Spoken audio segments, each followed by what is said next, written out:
So our goal today is to lay a foundation for the subsequent discussion with this distinguished panel that introduces you a little bit to our certain approach and places it within the context of trauma care using some of the clinical practice guidelines that were developed by the U.S. military and now are widely available and published. And I will say up front that we have placed all of the resources for this talk, in addition to common tools that are associated with a certain program, translated into Ukrainian on our certain website, which you can see at the bottom left corner of this slide. And you have a QR code that leads to it as well. Next slide, please.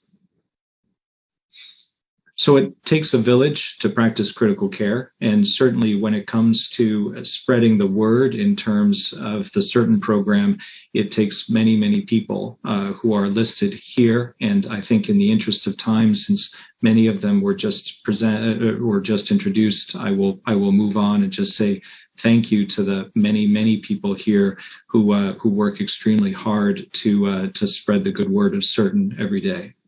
Next slide, please. So this program that we are launching is based on really now years of experience that we have had since our pivot to virtual, and really even before that with the pandemic. We do a lot of outreach internationally, leveraging a variety of different tools. So we have posted a large volume of content on our website, which is publicly and freely available for your use. We have created a Viber group for this purpose to answer general questions when it comes to practice and the care of trauma patients. We ask you to avoid posting specific clinical questions about specific patients, since it is obviously not best practice to provide specific recommendations without the full clinical picture available. But general comments and questions we will answer. We have scheduled, at least for right now, a monthly Zoom meeting like this that we will also broadcast through YouTube to provide ready access to discussions and content.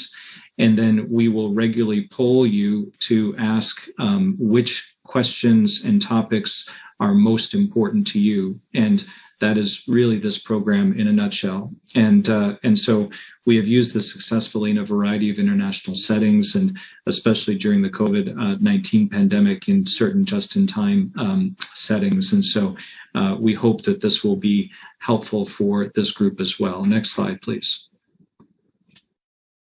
Just a few ground rules if there is anybody who does not use Zoom on a regular basis. We welcome you turning on your camera during this conversation, if possible, and also muting microphones when not speaking. And please use the Viber chat group to ask questions at any time as we go through. Next slide. So we are still a very young specialty when it comes to critical care. And over the course of the decades since our specialty or subspecialty came into existence, I think there is no question that our best innovations that have driven improvements in patient outcome center around high quality supportive care. Unfortunately, the literature continues to document robustly that we vary our ability to deliver evidence-based best practices dramatically, moving from hospital to hospital. And certainly during times of surge and stress, like a pandemic or a war, that creates additional challenges that makes it harder to deliver the evidence-based best practices that we know we should do every day.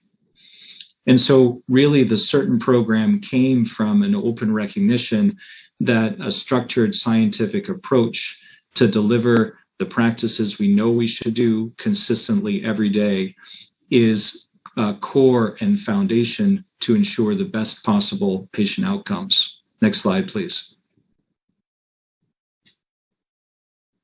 The CERTAIN program has been in existence now for over 10 years. And really, it is no more than a standardized approach to critical care delivery, combining the different scattered critical care bundles into a comprehensive plan of care. We're all familiar with things like the ACLS or acute cardiac life support and trauma life support programs that are out there, the A through F bundle that is offered through the Society for Critical Care Medicine and Surviving Sepsis Guidelines. What we try to do is put that together into a simple and coherent framework. We recognize the benefits of checklists in terms of reminding and ensuring that we do the things that we know we should do consistently every day. And so really the checklist for early recognition and treatment of acute illness and injury, or CERTAIN, was kicked off with a 5-year international quality improvement trial, including sites that are displayed here on this map. The results of that trial were published in Critical Care Medicine early last year and demonstrated that using a simple checklist and the framework that we will outline in the subsequent slides both improved adherence to best practices, but also reduced mortality in the ICUs in which it was implemented, along with ICU length of stay. Next slide, please. The CERTAIN program is focused around 3 main pillars that we consider the critical elements of critical care. The first is rapid stabilization and resuscitation, using a coordinated team to rapidly and effectively diagnose and treat acutely ill patients. A systems-based plan that is based on a checklist to ensure that we implement, again, evidence-based best critical care practices up front on presentation. And then we use that checklist every day to reduce errors of omission and to ensure that we are adjusting our plan appropriately and developing a shared mental model within the ICU team in what is typically a chaotic and complex environment. And the last pillar of the CERTAIN program emphasizes the patient and ensuring that everything that we do is centered on the patient and their family through humane and compassionate communication to ensure that the things that we do are always with the best interests of the patient in mind. Next slide, please.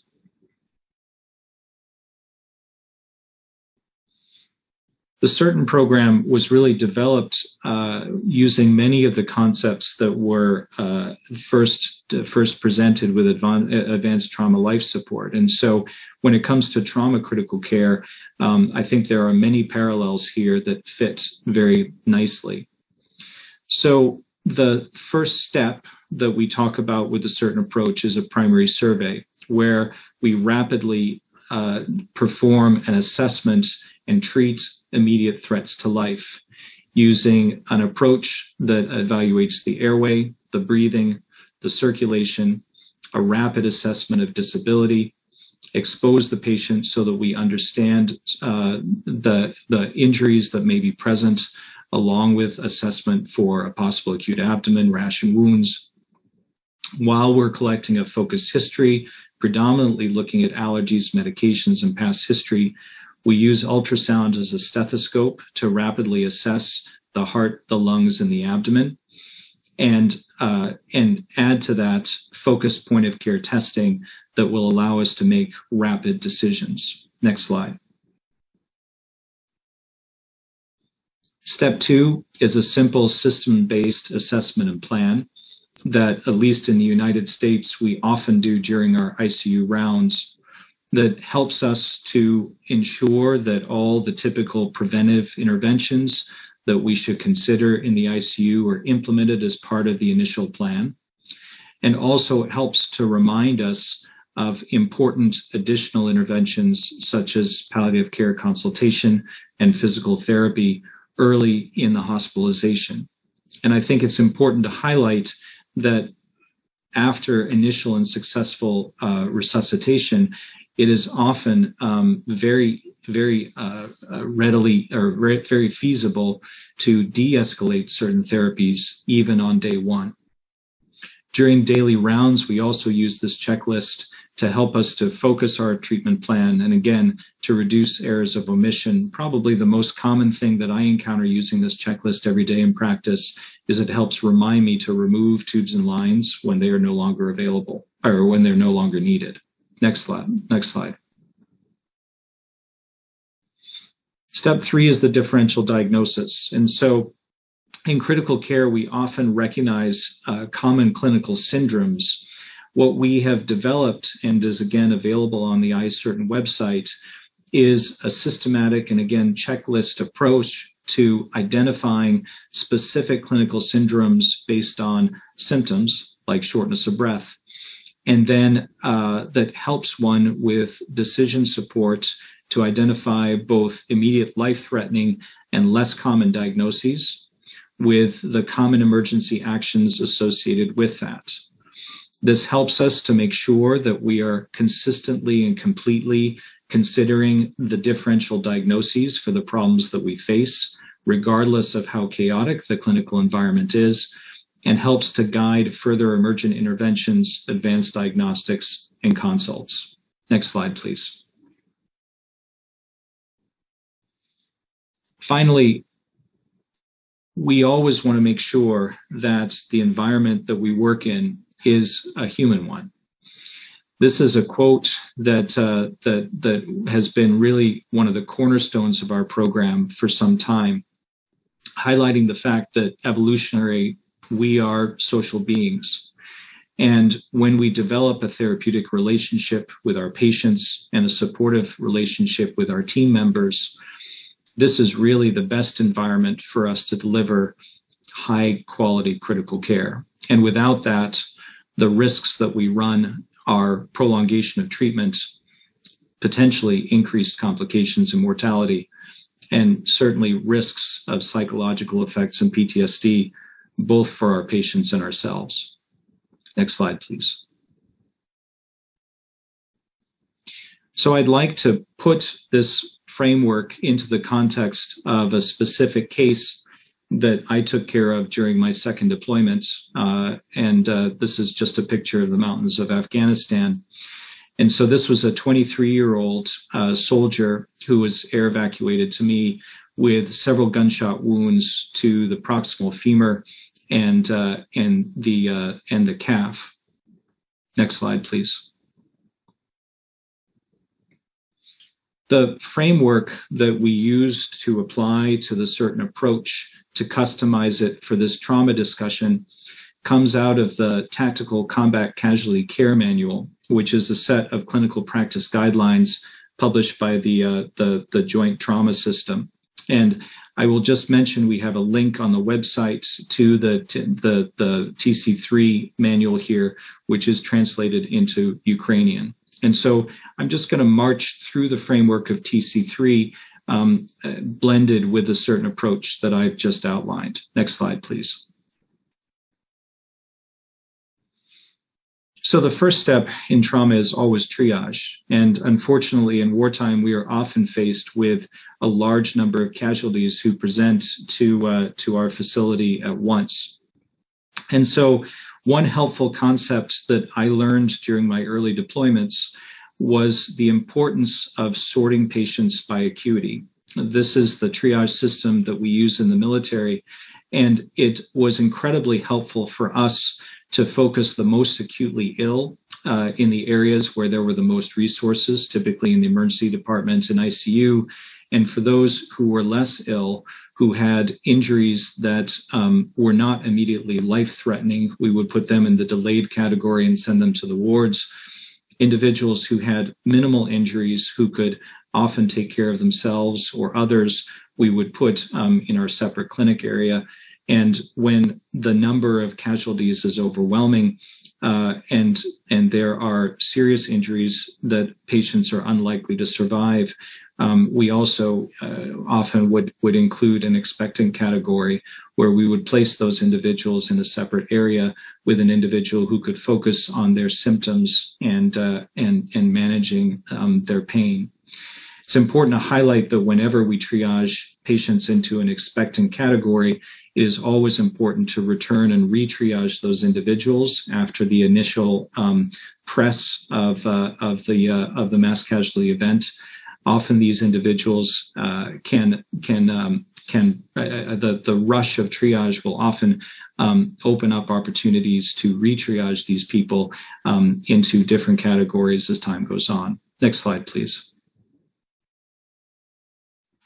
This is now a classic paper that looked at the American experience over the course of the first 8 years of the Iraq War, and highlights an important theme that has really been integrated into trauma care since that time.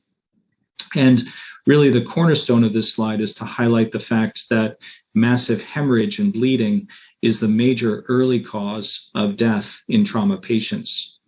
And so a significant focus over the course of the last several decades when it comes to trauma care has been directed at the early management and control of hemorrhage in these possibly survivable injuries. Next slide.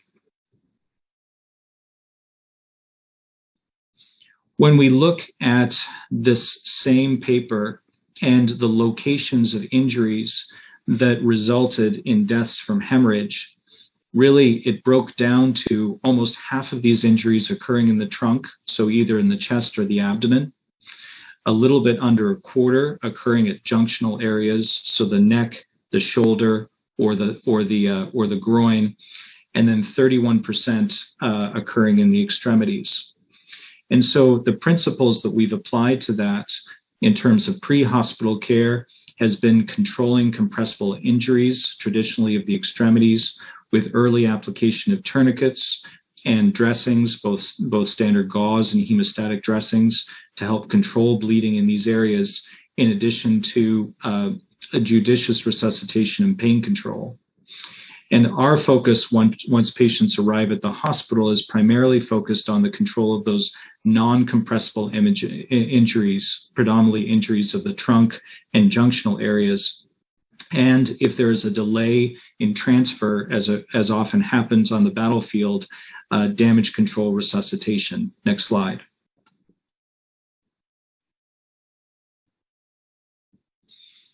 So this is an example of how we might use the certain approach with a primary survey with a general trauma patient. And this highlights just some of the key innovations and recommendations from both the TC3 program and the Combat Critical Care program. So ketamine is often recommended for induction along with rapid sequence intubation, largely because it offers a better hemodynamic profile than other induction agents for airway management. I think in general, for patients who are volume depleted, resuscitating them with volume and potentially using preemptive vasopressors to prevent any potential hypotension is also helpful in this setting. For severe facial trauma or difficulties with intubation, there's regular conversations about early surgical airway management, and of course, cervical spine stabilization is important if the circumstances of injury are unclear. Just to highlight, as many of the individuals who you see are likely also victims of blast or burn or crush injuries, we want to avoid succinylcholine in patients who have had prolonged crush or burns. Blast injuries are common in the battlefield, and unfortunately, the lungs are one of the common organs that are injured by blast. Pneumothorax is common in this setting, along with disruption of the alveolar interfaces, and therefore considering lung protective ventilation in patients who come in following a blast injury is important. As I'm sure the group is very familiar with, we always resuscitate peripherally and monitor centrally using either IO or peripheral IV access as our first place to start. And Eastridge's data really was the start of a trend to return to a practice that we used to use back in the 70s of hypotensive resuscitation, really providing people with just enough volume resuscitation to maintain perfusion pressures and systolic pressures of about 100. With D, we document a baseline neurologic exam. So obviously, if there's a catastrophic neurologic injury, it's important to identify that early, both from a survivability standpoint and a resource management standpoint. And then exposure, we're looking at the pattern of injury. We're treating active hemorrhages and splinting and stabilizing extremity injuries as much as possible, checking pulses as we go. I think trauma care really pioneered the use of ultrasound for rapid assessment for pneumothorax, cardiac injury, and tamponade, intravascular volume resuscitation, and free fluid in the abdomen, and helps then triage early evaluation in the operating room versus continued resuscitation and CT imaging, along with rapid laboratory assessment. Next slide.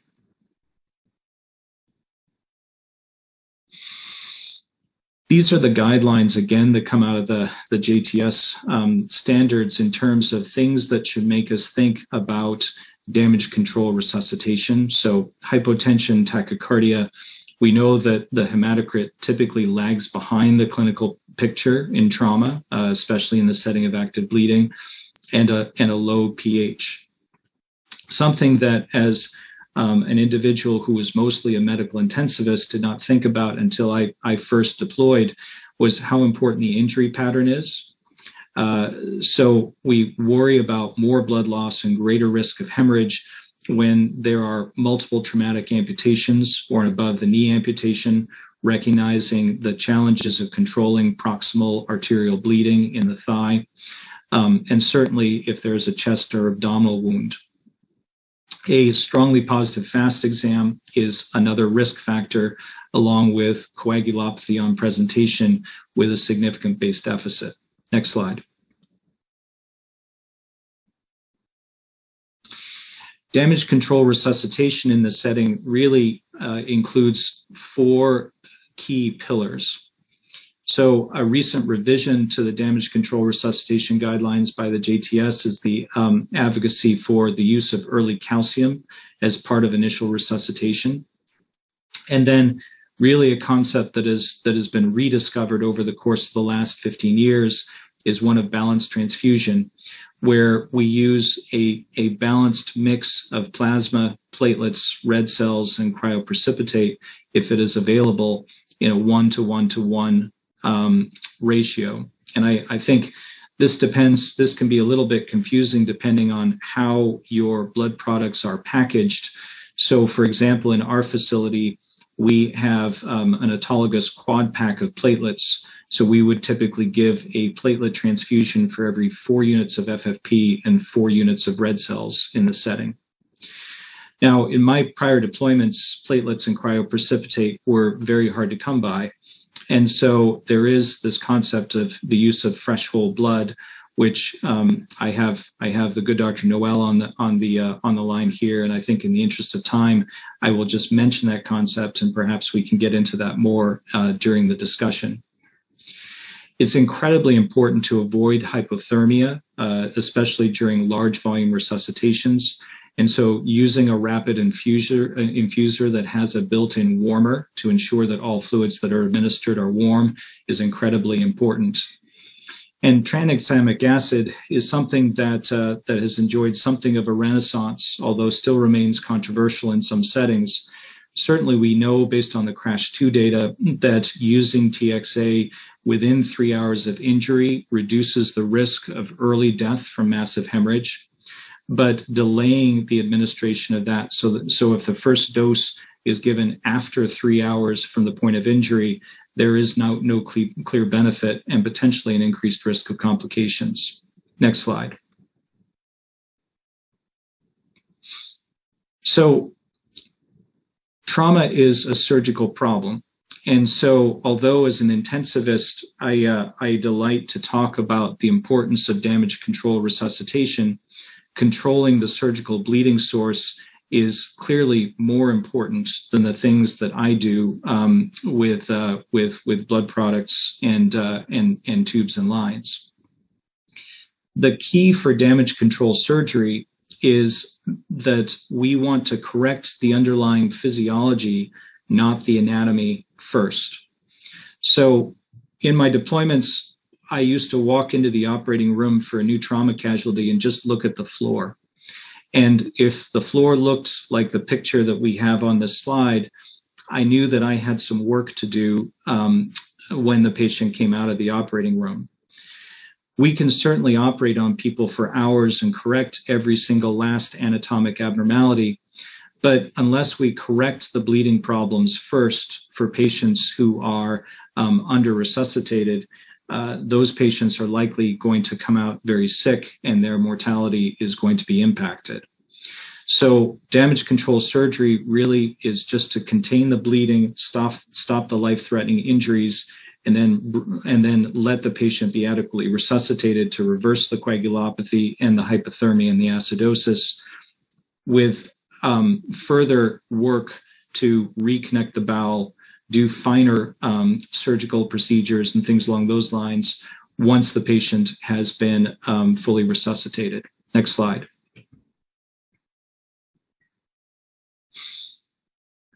When patients come out of the operating room to the intensive care unit, these are just some of the lessons that I've learned over the years. So obviously, many of these patients are sedated and intubated, and so using vital signs to guide analgesia, using combinations of things like opioids and ketamine are often helpful. And ultrasound is also very helpful at baseline and serially to exclude occult or recurrent bleeding. By the rule, combat wounds are always contaminated. So we will always give antibiotics for at least a period of time, both prior to the surgery and then after the surgery, obviously, and would routinely administer tetanus boosters in this setting. I think it's important to highlight the fact that traumatic wounds benefit best from wide local debridement and large volume irrigation. And that is probably the most helpful way to limit antibiotic duration and reduce the risk of subsequent antibiotic resistance that at least we struggled with in our wartime settings. And then when we talk about especially blast injury, multi-organ trauma is the rule rather than the exception. So systematic imaging of all involved areas with CT scan if the patient is stable initially, or CT and plain film imaging after a damage control operation is important. I used to do what we affectionately called a hand scan, where I touched every area of the body to identify pain or anatomic abnormalities that could help guide plain film imaging to discover occult fragments or fractures. Blast injury often is associated with ruptured tympanic membranes, so I had to find an otoscope and remember how to use it in the intensive care unit. And corneal abrasions in foreign bodies are things that can emerge later on. So evaluating the eyes and removing those foreign bodies is helpful in the intensive care unit as well. It's easy to forget about documentation in a chaotic situation, but developing a simple and systematic way to identify injuries is incredibly helpful in this setting and saves both time and reduces errors over time within the team. Next slide. And so this is really just an example of how we applied this principle to the 23-year-old with the gunshot wounds that I described at the beginning. So he was rapidly intubated with ketamine as it was clear that he was going to need to go to the operating room. He had no significant issues in terms of his breathing on presentation. Although we established rapid access with him, he rapidly developed shock due to a poorly controlled bleeding source in his thigh. And over the course of his operation, really required massive resuscitation. And I will say in this setting, we had very limited access to platelets and cryo. So I depleted my blood bank with that. And that's the reason for the imbalance that you see in this transfusion plan. He ended up with a right below the knee amputation, along with a right femur external fixation due to a challenging repair of the posterior aspect of his femoral artery. He had a normal neurologic exam. We confirmed adequate flow in his remaining extremity on the right, and then used our EFAS to guide his resuscitation following his OR along with serial labs. Next slide. Two other things that I'll just mention. Trauma, of course, is associated with a high risk of venous thromboembolism. And so I've traditionally worked very closely with my surgical colleagues in terms of discussing when to implement DVT prophylaxis as early as possible once the patient is stabilized and bleeding has stopped. And with many of these patients, they really can benefit from early tube and line removal, which also facilitates early physical therapy. Next slide. This is my last slide, just to highlight one thing that I feel very strongly about. Dimitro was mentioning when we first met him that he had been in the hospital for over 40 days. And that is both impressive and heroic, and also challenging. I think that I learned very early in my first deployment, because I ran a 12-bed intensive care unit by myself for 7 months, that leveraging my team and training my team and building protocols and checklists so that I could share my daily work amongst the members of the team, leveraging their best skills, was incredibly important. And when it comes to incredibly stressful times, I picked this picture because we had a burn mass casualty where I cared for 20 burn patients for about 2 weeks straight, halfway through my deployment. Taking time for rest and recovery and mutual support is not only important for us and our health, but also for our performance and the quality of care that we deliver to our patients. And so that cannot be forgotten, even in stressful situations like ones that we face right now. Next slide. And really, this is a closing slide to highlight the fact that the reason why that is important is because we never know when the next casualty is going to come, and our skills and time is going to be called on again. And with that, next slide, I will thank you very much for your time, and I look forward to a fantastic discussion from this distinguished panel that I hope we've laid a foundation for with this talk. Thank you again.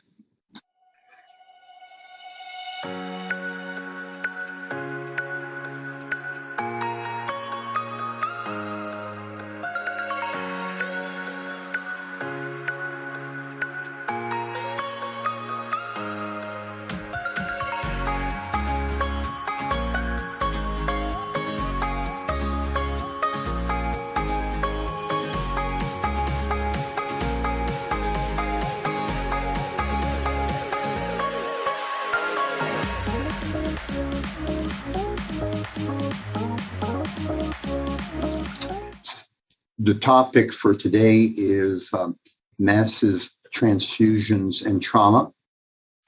The majority of my work is training military personnel in trauma, both U.S. personnel and also some NATO partners. Next slide, please.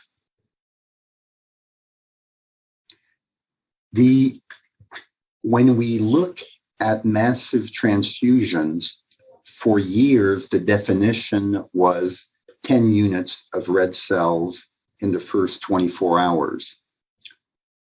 We realized rapidly that this definition was not very useful because the majority of patients die within 6 hours of the injury if they are going to die. And in fact, 85% of people who are going to die within 6 hours of hemorrhagic shock.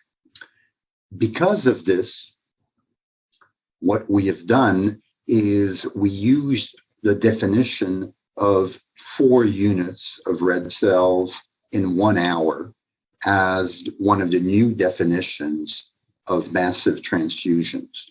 One can also use 6 units at 2 hours as a definition of massive transfusion. Next slide, please. On this slide, there's two things I want to show. One is that the mortality at laparotomy has not changed significantly over the last 20 years, and it's still around 45 to 46%. And the reason for that is the time it takes on average to transport a patient to the hospital is 37 minutes.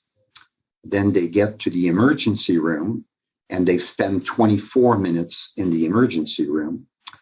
And by the time they get in the OR, the physicians are scrubbed, that the patient is on the table, what you realize is that the first time you cut and you do an intervention takes 128 minutes. If you look at the statistics and when people typically die of hemorrhagic shock, you find that the median time is 99 minutes. So in fact, people die before, on average, before they can get a surgical intervention. Next slide, please. Because of this, we also realize that in trauma, 50% of the deaths in the hospital occur after mechanical control of bleeding, which means that people die of the coagulopathy, which was initiated at the time of trauma. Even if the vessels have been ligated, people still die of coagulopathy. Next slide, please. This has led us in trauma, both civilian and military, and what we've learned by fighting 20 years in Iraq and Afghanistan is that we have to initiate hemostatic and volume resuscitation in the field.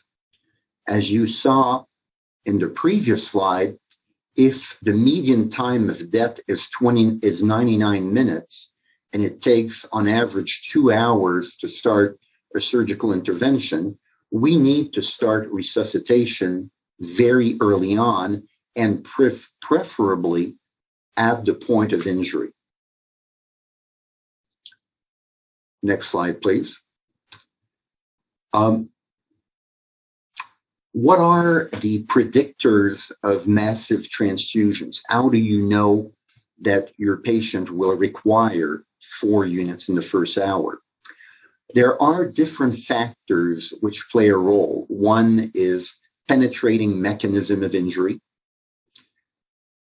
What we find on the point of care ultrasound, either by finding areas of bleeding on EFAST evaluation, looking at cardiac ultrasound and the hemodynamic aspects, looking at the vena cava. The other aspect is a systolic pressure below 90, a heart rate above 120 per minute, lack of response to initial fluid bolus, and an elevated lactate over 5. So these factors put together are predictive of the use of over 4 units of blood over the following hour. Next slide, please.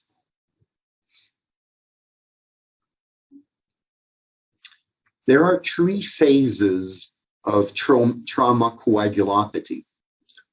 The first phase is a phase of anticoagulation and fibrinolysis. And it's related to a very massive release of TPA. And this TPA is released predominantly by the endothelium, which has been damaged or activated by hypoxia. There's also a relative decrease in PI1, and PI1 is an inhibitor of fibrinolysis. The reason the PI1 is decreased is partly related to activation of protein C, on the endothelium and the reduction of pi1. The massive increase in TPA is much more important than the slight decrease in pi1. It's just that the pi1 is overwhelmed by the amount of TPA released. Phase 2 of resuscitation or of the coagulopathy is related to what we refer to as resuscitation coagulopathy. And the resuscitation coagulopathy is partly explained by the dilution if you use crystalloids and you dilute platelets and coagulation factors.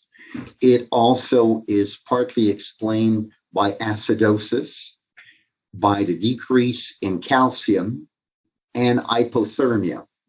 So these factors we have control on, at least partly, and this is what we refer to as the resuscitation coagulopathy.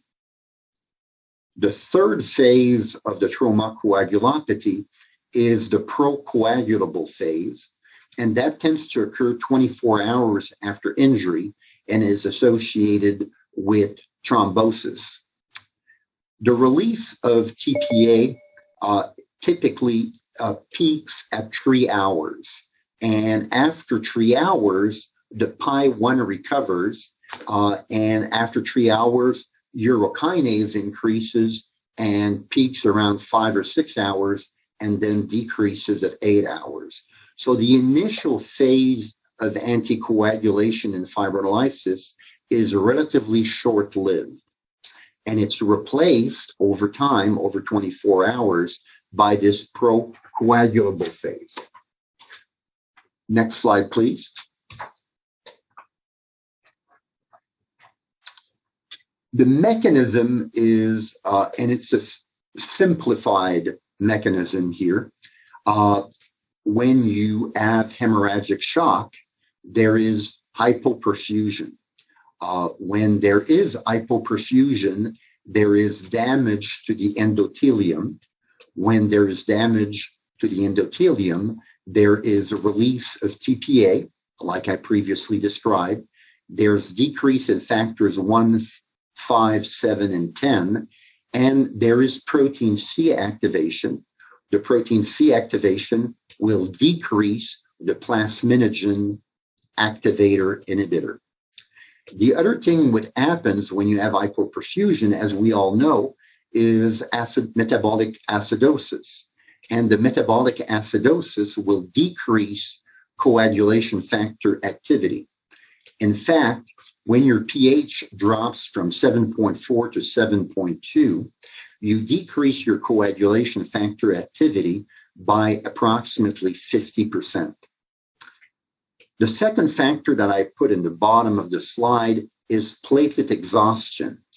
When you have a significant injury, the platelets are activated and lose their granules. So even though the platelet count may be normal, the platelets are dysfunctional. They do not aggregate because they have lost their granules. Next slide, please. The resuscitation phase of the coagulopathy are these several factors. One of them is hypocalcemia. We know that at the point of injury, 50% of patients will be hypocalcemic at the point of injury. So their calcium is going to be, or their ionized calcium will be below 1.1 millimole per liter. Acidosis is also an important factor, and as I described, acidosis will decrease the activity of the coagulation factors by 50% if you drop your pH from 7.4 to 7.2. Hypothermia is both related to the environment, but also the fact that when you're in shock, you do not generate any heat. Your body does not. So you become hypothermic. Each time you decrease your body temperature by 1 degree Celsius, you decrease the activity of your coagulation factors by approximately 10%. The last factor is hemodilution, and this is related to the use of crystalloid. If you use crystalloid as part of your resuscitation, the danger and the reason why we do not use crystalloid is it dilutes both your platelets and your coagulation factor, as well as your hemoglobin. Next slide, please.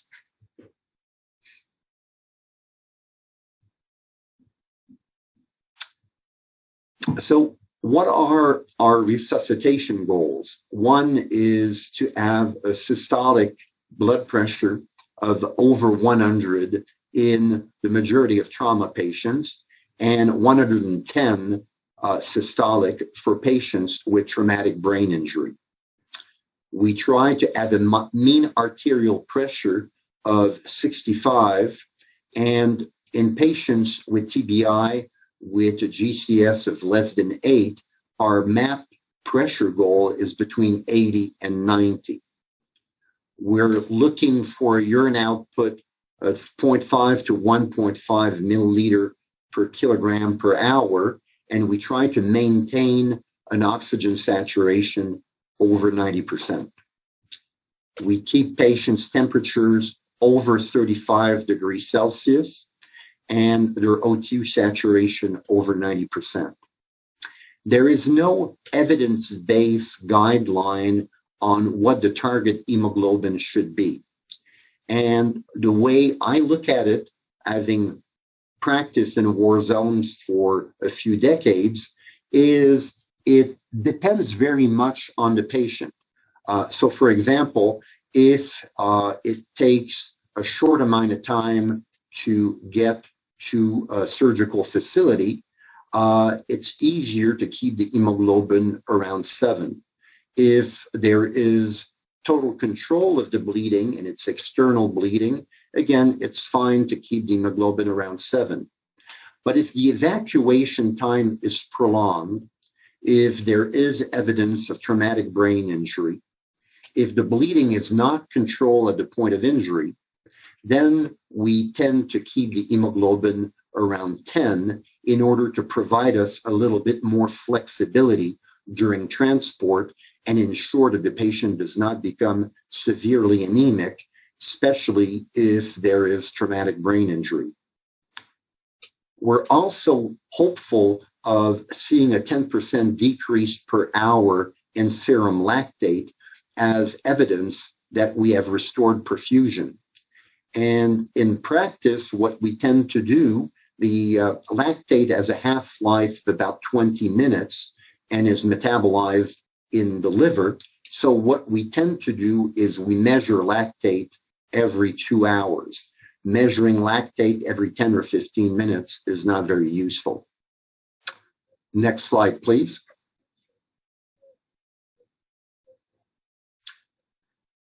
So what I wanted to show here, and this is a very flexible slide, I wanted to show a little bit how we get organized. And for us in the field and in resuscitation hospital, tasking is extremely important. It's a little bit like in a code. It's extremely important to assign a team lead, and the team lead is hopefully not directly involved in doing techniques, but supervises the scene and coordinates the activity of the people at the point of injury. So you want someone with tasked with doing the primary survey of the patient, obtaining vital signs, obtaining a point of care ultrasound, establishing vascular access, placing a urinary catheter, and recording and trending. So that would be one responsibility. A second individual would be responsible for hemostatic and fluid or volume resuscitation, administrating the medications for RSI, antibiotics, pain medication, and sedation. And the third person would be responsible for airway management and ventilator management. Next slide, please. It's important as we resuscitate patients to continuously monitor them. Most of what I do is in the field at the point of injury. So we want to make sure that we evaluate patients for the clinical signs of shock, looking at capillary refill, level of consciousness, urine output, vital signs such as blood pressure, heart rate, respiratory rate, temperature. And if you have continuous monitoring, looking at telemetry, exhaled CO2, and urine output. We also try to, on examination, to constantly reevaluate mentation, pupils, pulse, wound and bleeding site, as well as point of care ultrasound. In the field, we use point of care laboratory devices. The one we use commonly is something called EPOC, but people also use something called ISTAT, and we can measure that point, the point of care lactate, hemoglobin, pH of the patient. Next slide, please.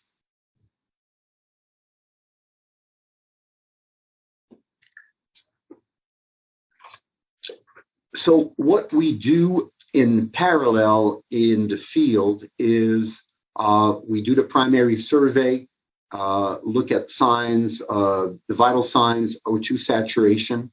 We establish 2 vascular access.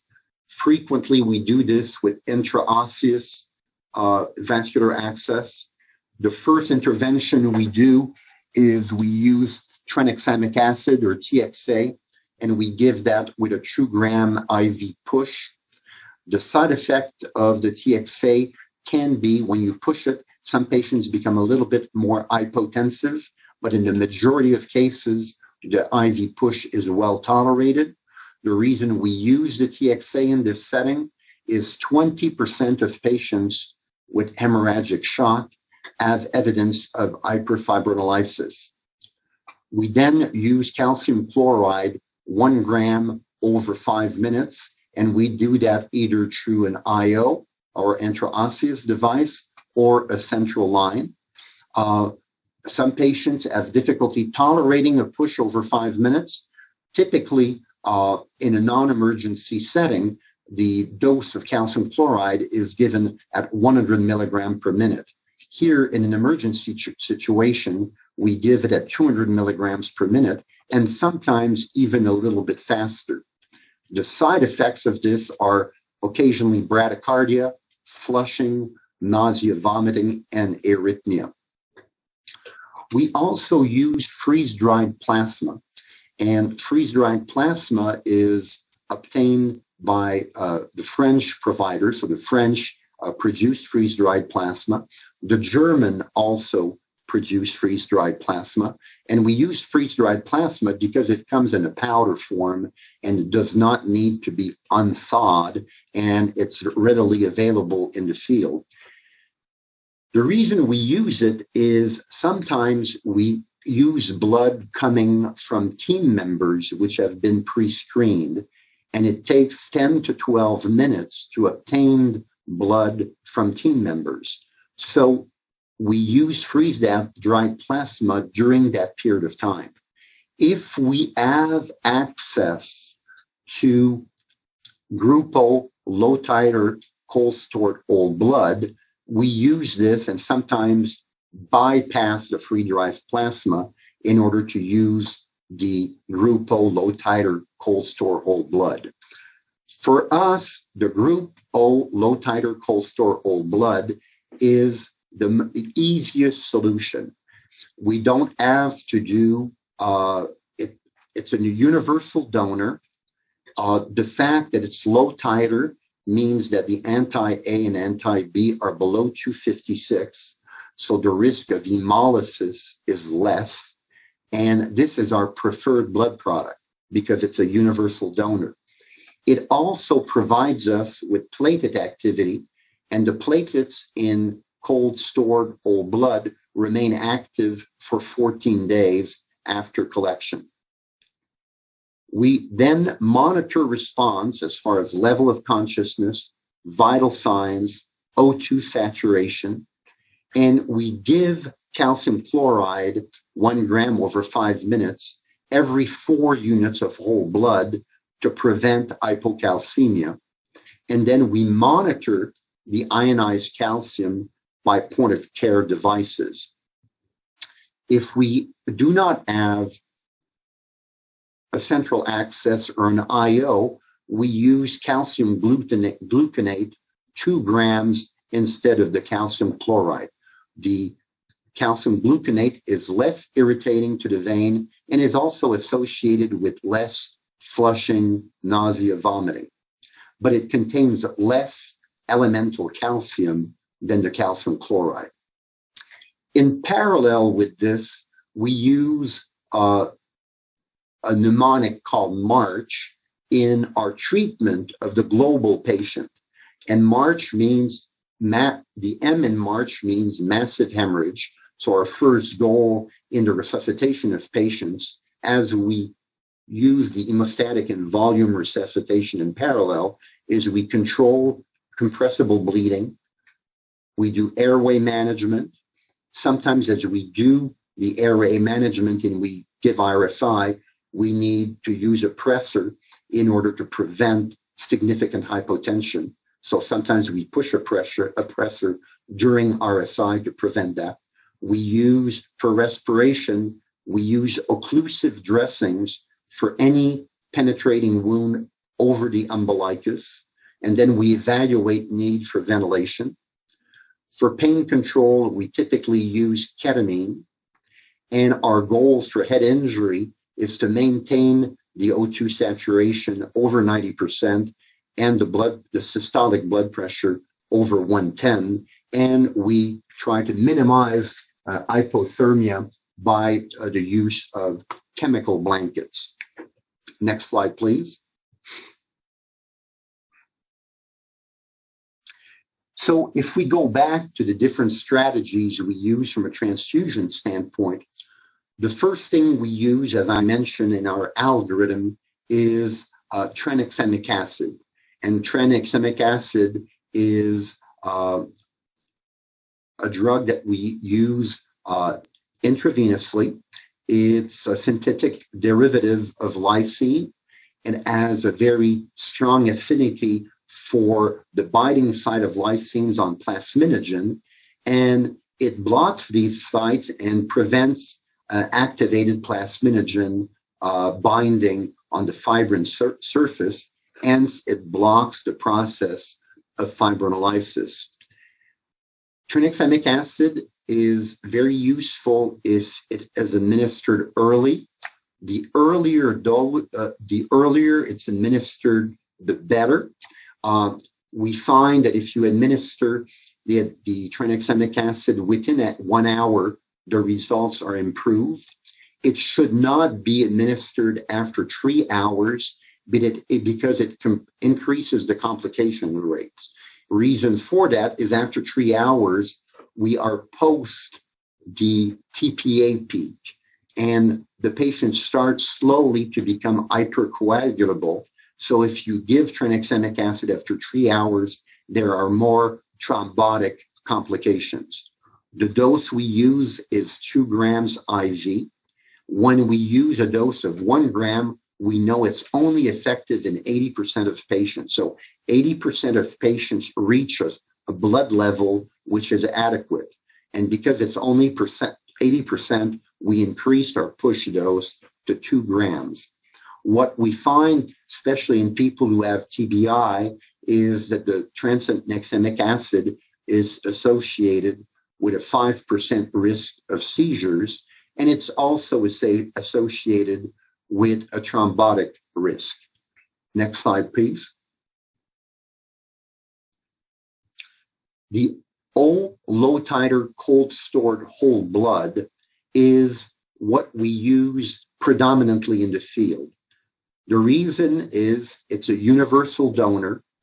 We collect blood with anti-A and anti-B titers of less than 256. to minimize hemolysis. The blood is collected from males, never pregnant females, or donors which are negative for HLA antibodies to prevent trolley. There's, depending on the anticoagulant we use, the cold stored blood can be kept either 21 or 35 days. We use infectious disease markers on these. We leukoreduce the blood, and the platelets are hyperactive. In fact, they function better than normal platelets because they're activated when they're cold. But the function of the platelets only lasts 14 days. So for us, it's extremely important in trauma to use blood which has been recently collected, and we tend not to use blood which is more than 14 days old because we lose the function of the platelets.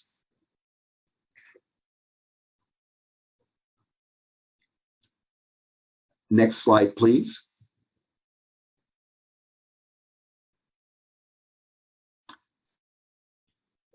We know from the proper trial that platelets are very important in the resuscitation of patients with hemorrhagic shock. Unfortunately, in the field, we seldom have access to platelet transfusions, but we have access to the cold stored whole blood. And so the cold stored whole blood provides us, as I mentioned, the platelet activity.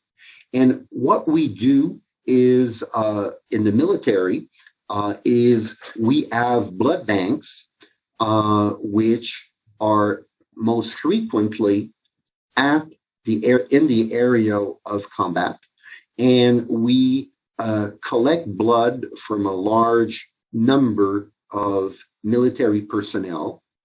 We know that about 30% of personnel will be Group O low titer.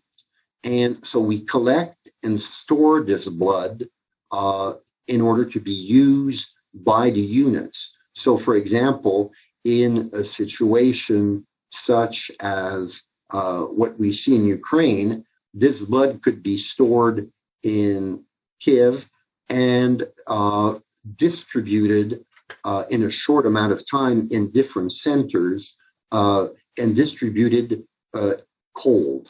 So I think it's important to keep and transport the blood in a cooler in order for it to remain cold.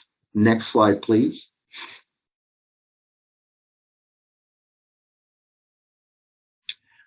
We know, and I mentioned that beforehand, that the platelets may be normal in number in trauma, but the platelets don't function well. And that's the importance of the platelets in the management of patients in trauma. And that's why we use platelets from cold stored whole blood, which is less than 14 days old.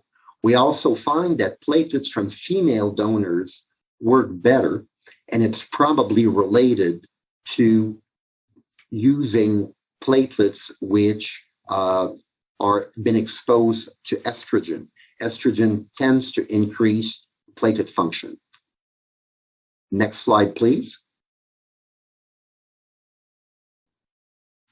Why do we use low titer O blood for hemorrhagic shock? One is it's a very practical product because we don't have to use red cells, plasma, and platelets. We only use one product. It's a safer product because there's a lesser risk of bacterial contamination in platelets. There's a lesser risk of hemolysis because we don't titer the anti-A and anti-B as well in plasma and in platelets. And the logistics are much better. Next slide, please. If we compare both products and we look at the use of fresh whole blood versus 1:1:1, which is red cells plasma and platelets, the hematocrit in fresh whole blood is better than 1 to 1 to 1. The platelet count is improved, and both the fibrinogen and coagulation factors are increased in fresh whole blood compared to using components in the 1 to 1 to 1 ratio. So that's the reason in our military we tend to use fresh whole blood, because it's a more concentrated product, the logistics are easier, and it is, in general, a much better product. Next slide, please.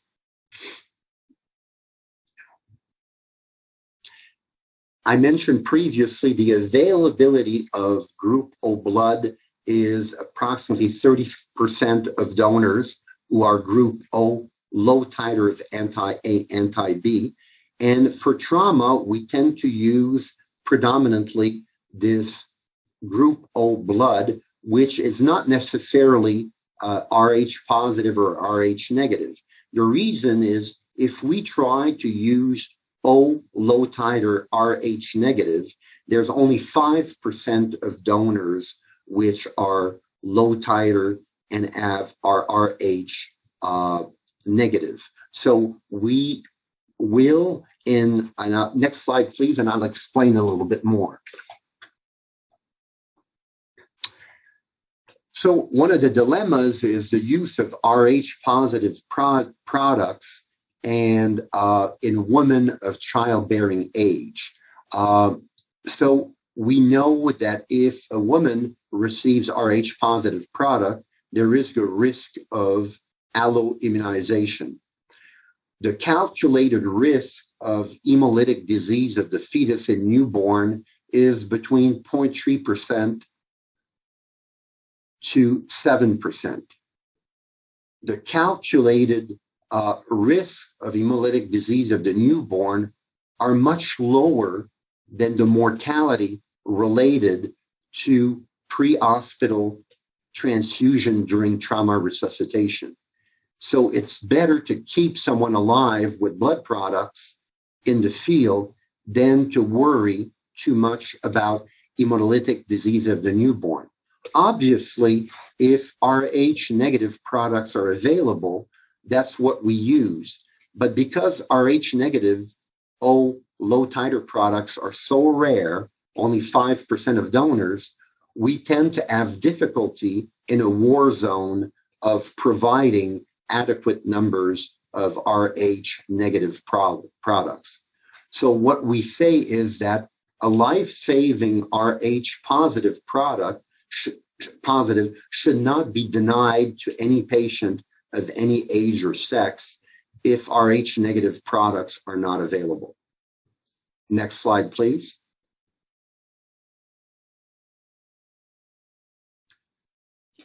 One other factor we use is the freeze-dried plasma. And the freeze-dried plasma that we use in the United States is a French product.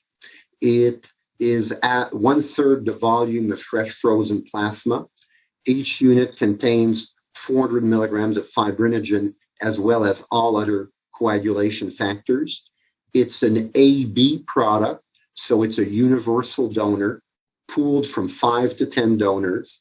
It is pathogen inactivated, and the only risk of transmission is risk of transmission of prion infection.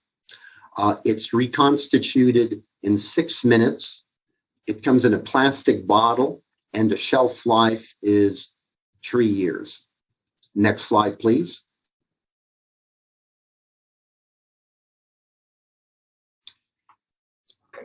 For the hypocalcemia, we know that each blood unit contains 3 grams of citrate.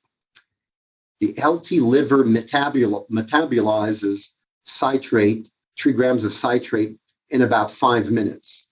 When you're in shock, your liver metabolism is compromised, and we know that patients who receive massive transfusions, the majority will have a low ionized calcium. We can measure the ionized calcium by point of care devices. And what we know is that when you become severely hypocalcemic, you have decreased cardiac contractility, your QT is prolonged, you can get cardiac arrhythmia. And because of this, we use the calcium chloride or calcium gluconate initially at the point of injury and after 4 units of blood. Next slide, please.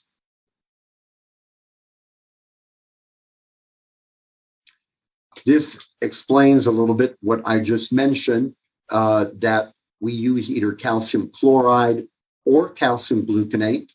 The risk of infusing rapidly is hypotension, bradycardia, syncope, nausea, vomiting. So sometimes we have to slow down our infusion. And we tend to want to measure the ionized calcium over time because we don't want to create hypercalcemia as we give calcium every 4 units. The need for calcium tends to go down over time.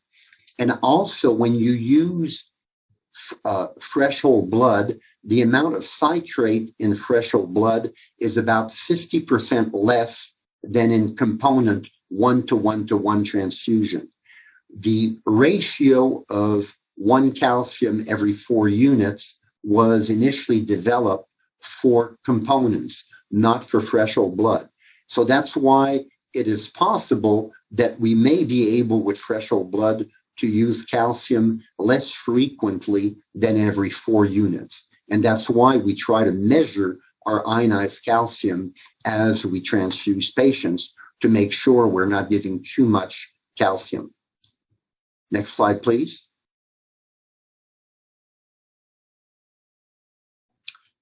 This is an example of what we do in the field. We call for blood. We start 2 IVs or IOs. We give 1 gram of calcium chloride. We give 2 grams of TXA. As we're waiting for blood products, we give 1 unit of freeze-dried plasma.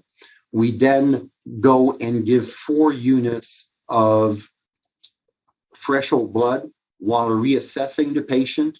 We determine every 2 units or so what our calcium level is, ionized calcium. And then at that point, we decide if we continue after reassessing the patient to transfuse additional fresh whole blood units or if we need to give a dose of freeze-dried plasma. It is rare that we give a second dose of freeze-dried plasma. Most often we continue with fresh whole blood. We can do the 2 adjuncts that we use is we use a pressure cuff to facilitate the transfusion of fresh whole blood. So with the pressure cuff, which is inflated to 300 millimeters of mercury, we're able to give 1 unit of blood in 5 minutes. We also use blood warmers for each of our transfusions to minimize hypothermia. So as I mentioned, because our product that we use for resuscitation is cold fresh whole blood, this cold fresh whole blood is transported in a little container, which is cold also. So as we get our blood, the blood will be probably anywhere between 6 and 10 degrees Celsius. So we need to use a blood warmer to warm the blood as we give it to the patient. So here I give you an example that we can start 2 intraosseous device, give a TXA, FDP, 1 unit of fresh whole blood. Within 18 minutes, if we have a rapid infuser or a pressure cuff, we can do the same thing with 4 units of fresh whole blood in 36 minutes with a rapid infuser or blood pressure cuff. Next slide, please.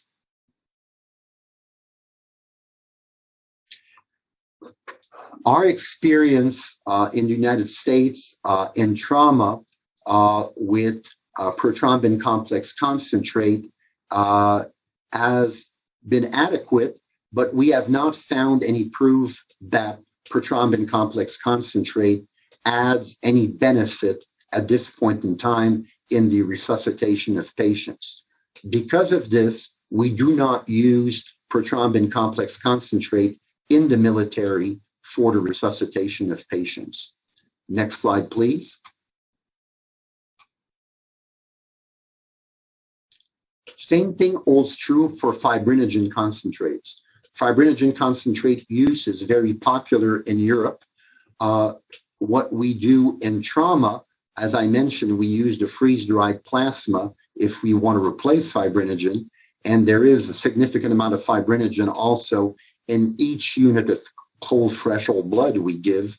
So we do not use, in military trauma, fibrinogen concentrates at this point in time because there's absence of large prospective studies showing benefit of fibrinogen in that setting. So even though we know that these two products exist, the prothrombin complex concentrate and the fibrinogen concentrate, they're not part of the tools that we use in the field. Next slide, please.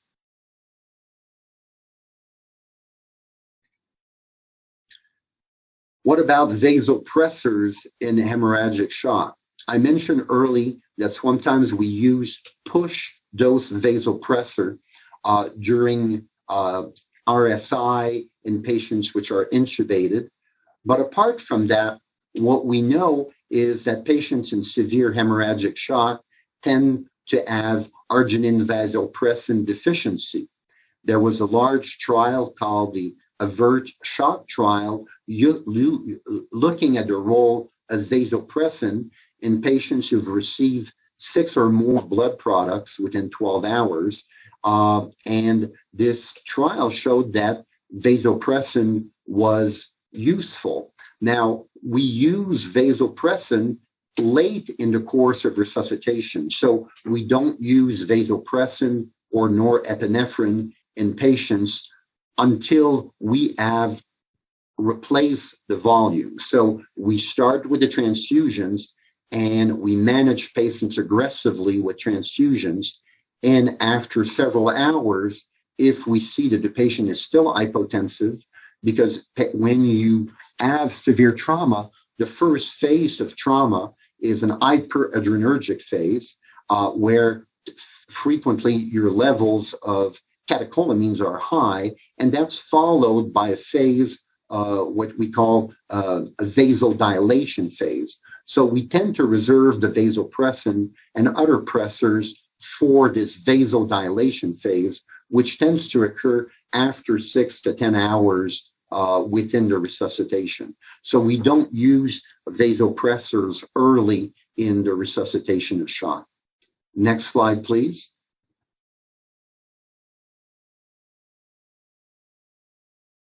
So in summary, our field treatment is tranexamic acid 2 grams, which treats 20% of patients which have hyperfibrinolysis. The earlier you do it, the better. You do not want to give it after 3 hours. We use calcium chloride at the point of injury, and we know the calcium goes down, binds to lactic acid, binds to citrate. We then use freeze-dried plasma. We know that about 20% of patients who are in hemorrhagic shock have low coagulation factors and fibrinogen. We then use as our mainstay of resuscitation cold stored low titer whole blood, which is less than 14 days old. We use both a blood warmer and a pressure cuff. The pressure cuff is to be able to transfuse in a short amount of time. We ensure that that perfusion is present, and we try to treat the metabolic acidosis and to prevent as much as we can the endotheliopathy. And we prevent hypothermia by the use of chemical blankets. Next slide, please.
It is my pleasure to be here today, and I am so grateful for the opportunity to discuss preventing combat wound-related infections with all of you.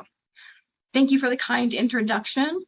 And with that, I will just start moving into the content.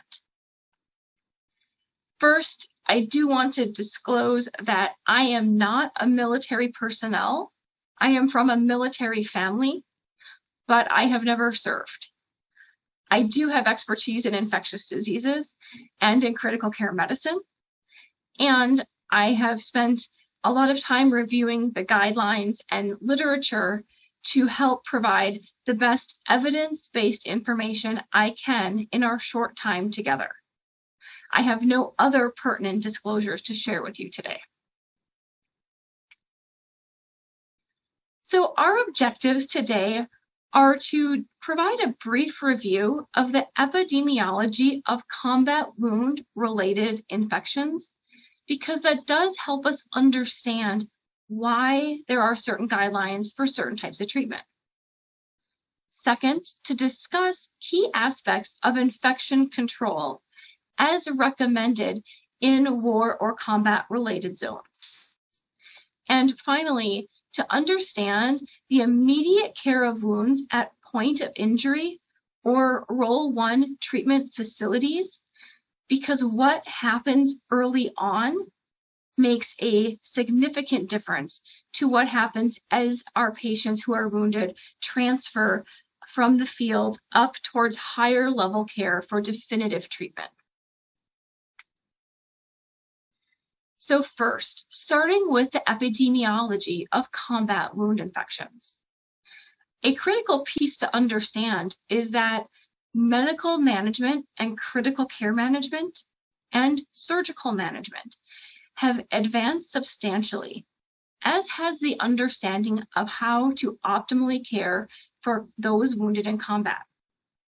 This has led to increased survivorship, but with increased survivorship, we do see an increase in the prevalence of infection and ultimately in sepsis in those in combat and war zone areas. Up to about 30% of those with combat wounds will develop an infection at some point in their post-injury care. The rates of infection are the highest amongst those that are most severely injured. But again, early management, even in the less severe injury, is critical to prevent later severe infection from developing. And then the third point I really want to reiterate is that skin and soft tissue and pneumonia are the most common types of infections, both in combat wound infections respectively, but also in operational wounds that happen to staff that are not combat related, but happen in the field at some point. And we'll talk a little more about that throughout the talk today. So this is a deeper review of those statistics related to infections amongst those who were transferred back to a U.S. hospital in one of the largest military studies to date. This particular study is named Trauma Infectious Diseases Outcome Study. And as you can see, there are over 2,000 wounded military personnel included. And it does show the prevalence of infections reported. And although sepsis is certainly something we're all concerned about in related to combat wounds and amongst the critical care populations and healthcare workers, it actually only comprised about 4% of total infections. Skin and soft tissue infection was 45% of the noted infections. And again, these certainly can progress, but this is why we focus so heavily on early aggressive intervention to manage wounded patients to prevent skin and soft tissue infection. Secondarily, pneumonia is the next most common cause of infection.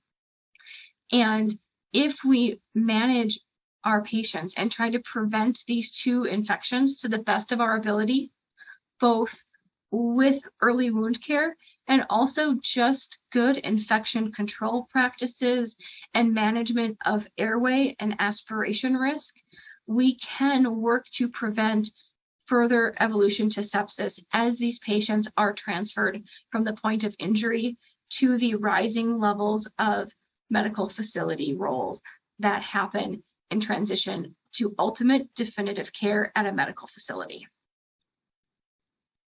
I will note that osteomyelitis, secondary to skin and soft tissue infection, is a common phenomenon. And again, appropriate therapy, which we'll talk more about, really helps prevent the transition to osteomyelitis in these patients, which is a significant issue when we think about morbidity for wounded personnel over the long term. So with that understanding of early epidemiology, the concept of early versus late infection and the pathogens related to each of these infections also becomes the next critical piece to really understand because it truly makes a difference when we think about how we treat these patients and which antibiotics we use. So rapid injury care, as I've mentioned, is critically important, and irrigation is one of the most important things that can be done as soon as safely feasible after point of injury. This helps minimize the level of contamination and development of infection for these wounds, with both the immediate early ones, but also with certain injuries such as blast injuries. It minimizes the risk of later development of invasive fungal infections. Those first infections that we talked about that are in that early stage and the most common infections are the skin and soft tissue infections. Those infections are predominantly gram-positive organisms and are skin flora, which is where we target our early antibiotic therapy for the most part in these settings. Later infections, which the timeline varies by expert opinion, but generally is considered to be about 48 to 72 hours after the point of injury, is really when we start to see the environmental contamination that was not fully controlled rise as infection, or the increased multi-drug resistant organisms, particularly the gram-negative bacteria infections. Now, it's really important that we understand that when we start to see these later gram-negative infections, they are actually usually nosocomially spread or related to healthcare settings. And that is why infection control, to the best of the ability to provide standard precautions in, is critical in preventing these later infections. These patients often are transferred multiple times from point of injury to their first medical treatment facility that's often considered a Role 1 triaging facility, and then maybe transferred over several days to a definitive hospital location where they can get definitive care. In that chain of transport, the risk of acquiring a nosocomial infection and acquiring a more drug-resistant gram-negative infection rises significantly. And again, certainly, sepsis is not necessarily our first immediate concern after injury, but in this transition of transport and the transition from point of injury to early infection to these later infections, we do certainly see sepsis evolve. When that happens, especially in these later infections, our sepsis guidelines that we use when we consider resuscitation, the need for early source control, which for most of these wounded patients is adequate irrigation and debridement, and early, broad, appropriate empiric antibiotics all remain critical. Duration of therapy is not necessarily extended longer unless you are unable to get adequate source control of these patients. So we would not extend therapy longer because they have pneumonia or because they have a urinary tract infection, unless it's specifically related to uncontrolled trauma contamination and lack of definitive surgical debridement and irrigation. The extended courses that are at times considered to be appropriate because of the concern of multi-drug resistance in these settings really only leads to the rise of increased multi-drug resistant infections in these patients. So antimicrobial stewardship and source control, along with those other basic tenets in sepsis management, are still very important to adhere to, but not necessarily to extend that therapy. And we'll talk a little bit more about some extension of gram-negative therapy again in the coming slides. So I mentioned a lot about the chain of transport and the need and role for infection control and standard precautions in combat zones. Infection control is of paramount importance to minimize the risk of infection. And there are a few key aspects in regards to this for combat zones. And standard precautions in any healthcare setting always start with hand hygiene. The World Health Organization's 5 moments of hand hygiene are applicable in combat zones, and that includes 1, before any patient contact, 2, before any aseptic tasks, 3, after any body fluid exposure, 4, after any patient contact, and 5, after contact with patient surroundings, and this includes even if gloves were worn. These infections that we can transmit patient to patient and carry as healthcare personnel need to be minimized, especially in a scenario where it is hard to maintain some of our precautions and where there can be significant crowding. Infections that remain also of significant risk that should not be forgotten include military and civilian alike risks, which is the COVID-19 pandemic, which is still rising and of significant concern in the entire world, and particularly in the Ukrainian refugee populations that are moving because of crowding and difficulty in maintaining infection control practices. There's also concern related to the general population with vaccine uptake and the risk for measles and polio to spread. So again, recalling that these can be significant risks. Finally, for both military personnel and healthcare workers, there is significant concern for tuberculosis and HIV, with Ukraine having reported higher rates of tuberculosis and HIV and rates of co-infection. So as healthcare systems and civilian structures and military structures are disrupted, these infections also can rise and cannot be forgotten in combat zones, even though they are not combat related.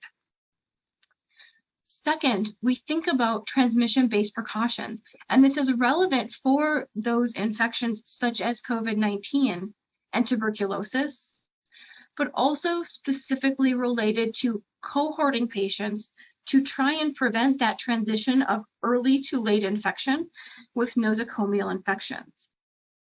When we think about cohorting in combat zones, that is usually cohorting people within 72 hours of injury in one area, especially if it is the host nation population, and then those who are greater than 72 hours in another area, and particularly if they are not from the host nation. The distinction about host nation has come up in the Joint Trauma System recommendations because of the epidemiology of each nation being different in regards to underlying prevalence of multi-drug resistant infections, along with that epidemiology of early and late infections that we just recently discussed. Related to that, when at all possible, continuing to use isolation, contact precautions, and that personal protective equipment that matches these precautions becomes something that we need to strive for when able to and when the supply chains allow. So isolating people with known or suspected multi-drug resistant infections, contagious pneumonias, and using contact precautions when able to try and prevent that transmission of infection, particularly in the chain of transport. And then finally, adhering to principles of antimicrobial stewardship, including adherence to antimicrobial prophylaxis as it pertains to point of injury treatment. And we are going to dive a little deeper into exactly what antimicrobial prophylaxis is appropriate. I also think it's really important when we think about all of these aspects to remember that those who are providing healthcare to the wounded have additional risks to be considered also. Of course, we can see field injuries in healthcare providers, and you can see combat and non-combat related injuries and infections. but also the sheer volume of patients seen increased the risk for transmission of droplet and airborne infections to healthcare workers, and increased potential risk of bloodborne pathogens as they care for the wounded. So consideration for exposure to HIV, hepatitis B, and C become critical to maintain a healthy healthcare workforce in combat zone related healthcare settings.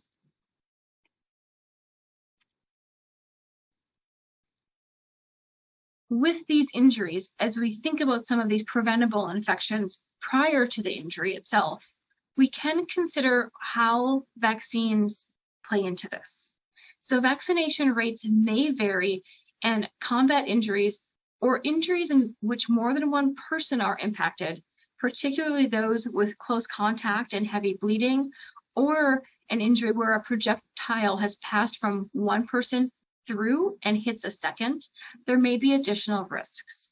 So optimizing the vaccine pre-combat and pre-injury as able is another strategy to help prevent severe disease and long-term morbidity and mortality.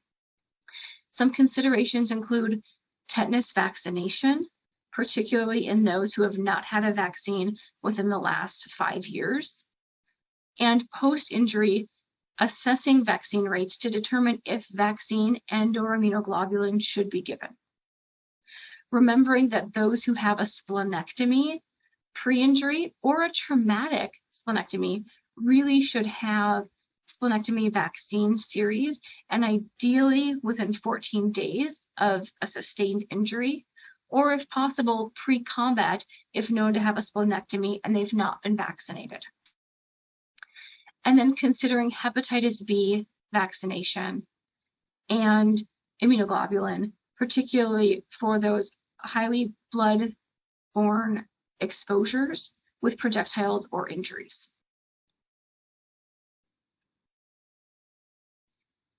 So now, as we really consider the care for those who are wounded, I want to start with two overarching important points.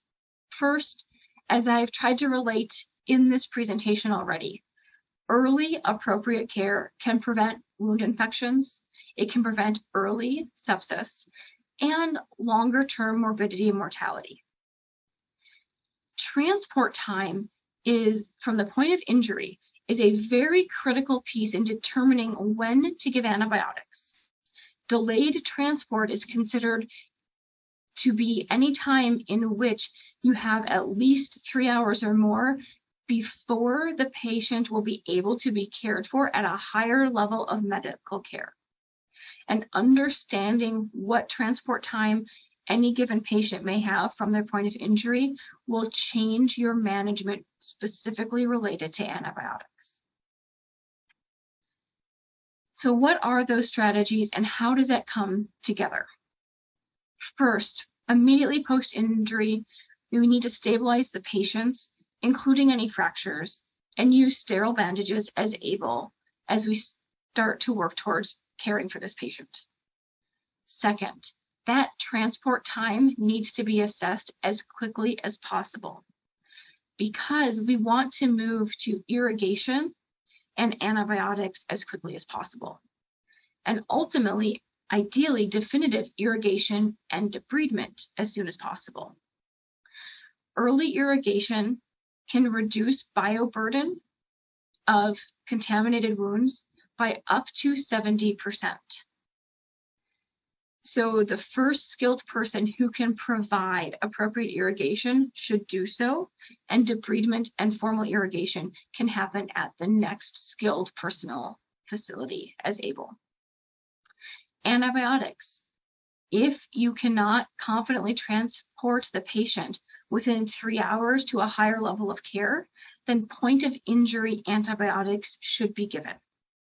If transport can happen within 3 hours, then antibiotics can be deferred until they are at the next medical facility treatment center.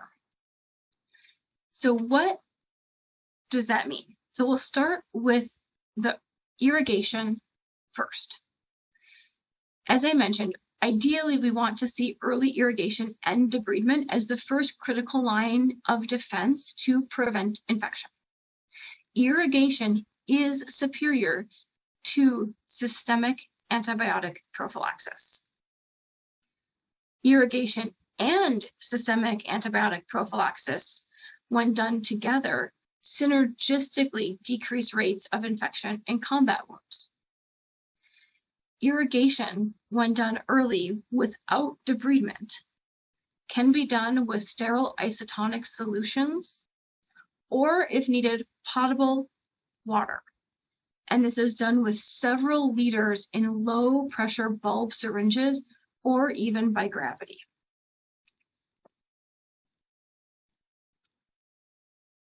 For antibiotics, we'll start with point of injury. These recommendations are aligned with the Joint Trauma System recommendations and the recommendations that have been brought forth by the Infectious Diseases Society of America and the Surgical Infection Society. The full recommendations can be found in the reference list at the end of the slide.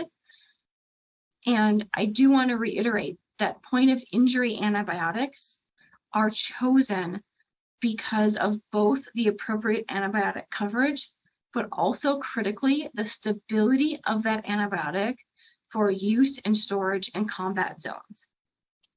So in a point of injury scenario where transport will be delayed by more than 3 hours, if the patient is not in shock, awake, and able to take oral medications, moxifloxacin is the initial first-line recommendation. For those with penetrating abdominal wounds or in shock, or who cannot take an oral antibiotic, ertapenem 1 gram intravenously or intramuscularly is the recommended antibiotic.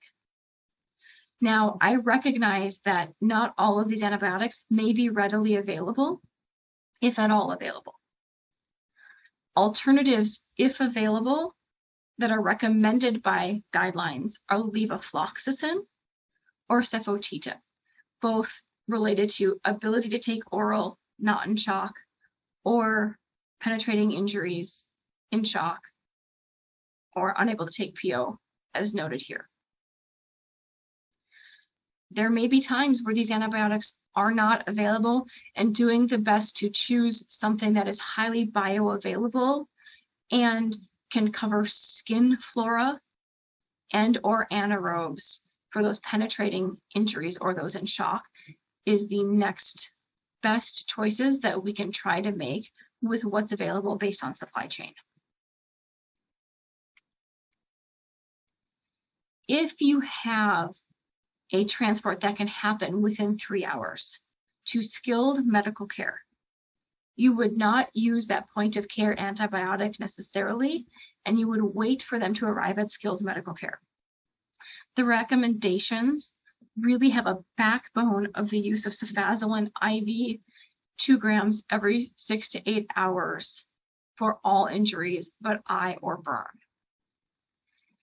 If you have esophageal disruption, penetrating abdominal wounds, or grossly contaminated penetrating brain injury where the risk of anaerobic exposure is higher, then the addition of metronidazole is recommended. Alternatives, if these are not available, include clindamycin or ertapenem, or ceftriaxone and metronidazole, or vancomycin and ciprofloxacin. Specific to brain injury, the choice of antibiotics that can penetrate the brain does become an important piece when choosing what is available, and that is where the recommendation for ceftriaxone and metronidazole or vancomycin and ciprofloxacin exists. Ertapenem does not penetrate the blood-brain barrier as well, so is not used in that setting for that reason. If these are not available, again, having an understanding of what can penetrate the blood-brain barrier based on what is available in supply chain is important. I will also comment here that we talked about those later infections with gram-negative infections, particularly being related to nosocomial infection. The reason there is not broader or extended spectrum gram-negative coverage in the first early point of injury or within 3 hours skilled medical care is because of the fact that there's minimal difference in outcomes between initial skin and soft tissue infection and development of substantial osteomyelitis or other sepsis. But what they do see if you use early expanded gram-negative coverage is an ultimate rise of more multi-drug resistant organisms throughout the course of care and healing for these patients. So really trying to use the narrowest spectrum possible early in injury and expanding only as clinically needed is important. Beyond transmissible infections, which we've discussed earlier, such as COVID-19 or tuberculosis, we also really need to remember that those non-combat operational injuries carry a clear risk of infection and cannot be ignored or downplayed, especially when trying to maintain healthy personnel. So these non-combat operational injuries could include falls, motor vehicle accidents, or other burns sustained in operational duties. On review of military personnel who have non-operational injuries, up to 15% will develop an infection. And here, pneumonia actually is somewhat higher at 4% compared to skin and soft tissue infection, which is at approximately 2.5% respectively. So do not forget the importance of these injuries, even though they may not be the highest immediate priority if you have a lot of wounded coming in that were injured in active combat. And finally, as we come to a close on this half an hour together, I do want to touch a little more on multi-drug resistant organisms and invasive fungal infections as it pertains to combat zones. Multi-drug resistant bacterial infections have been on the rise globally just from the COVID pandemic alone, but are also noted to increase in settings where there are close quarters, especially if we cannot maintain infection control practices, and where there's high crowding amongst the wounded and displaced. Minimizing these risks of infections as people gather in their first level of care or transition to higher levels of care through transport becomes really important.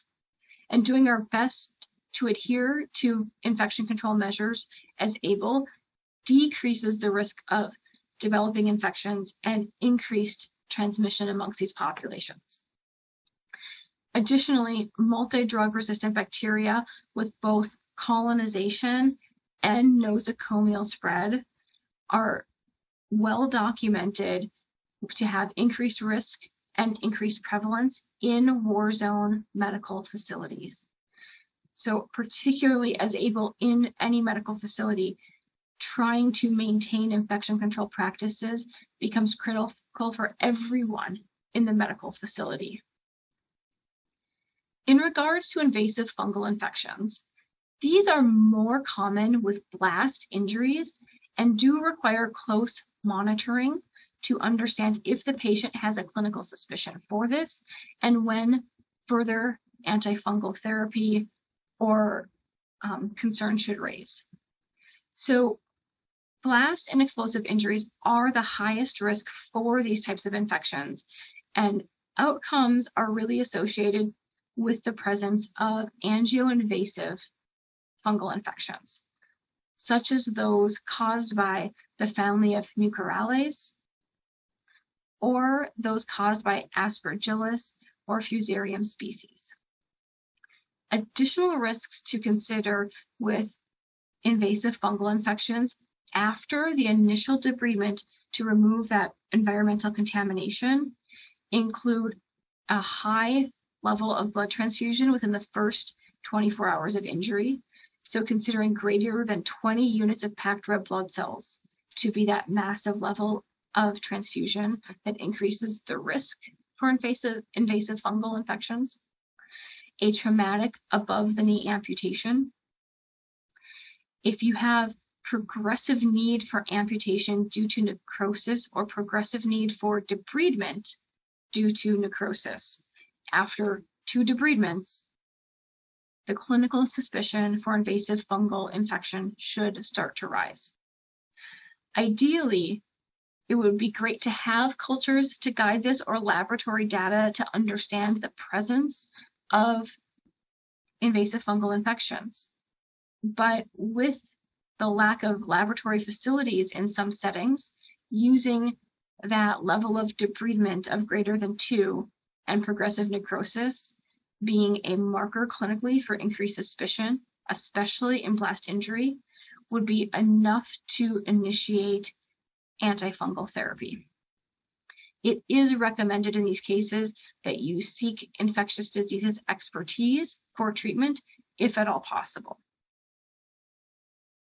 I will also comment that in the back of the references, there is a JTS reference on invasive fungal infections with a lot more detail than we could cover today here.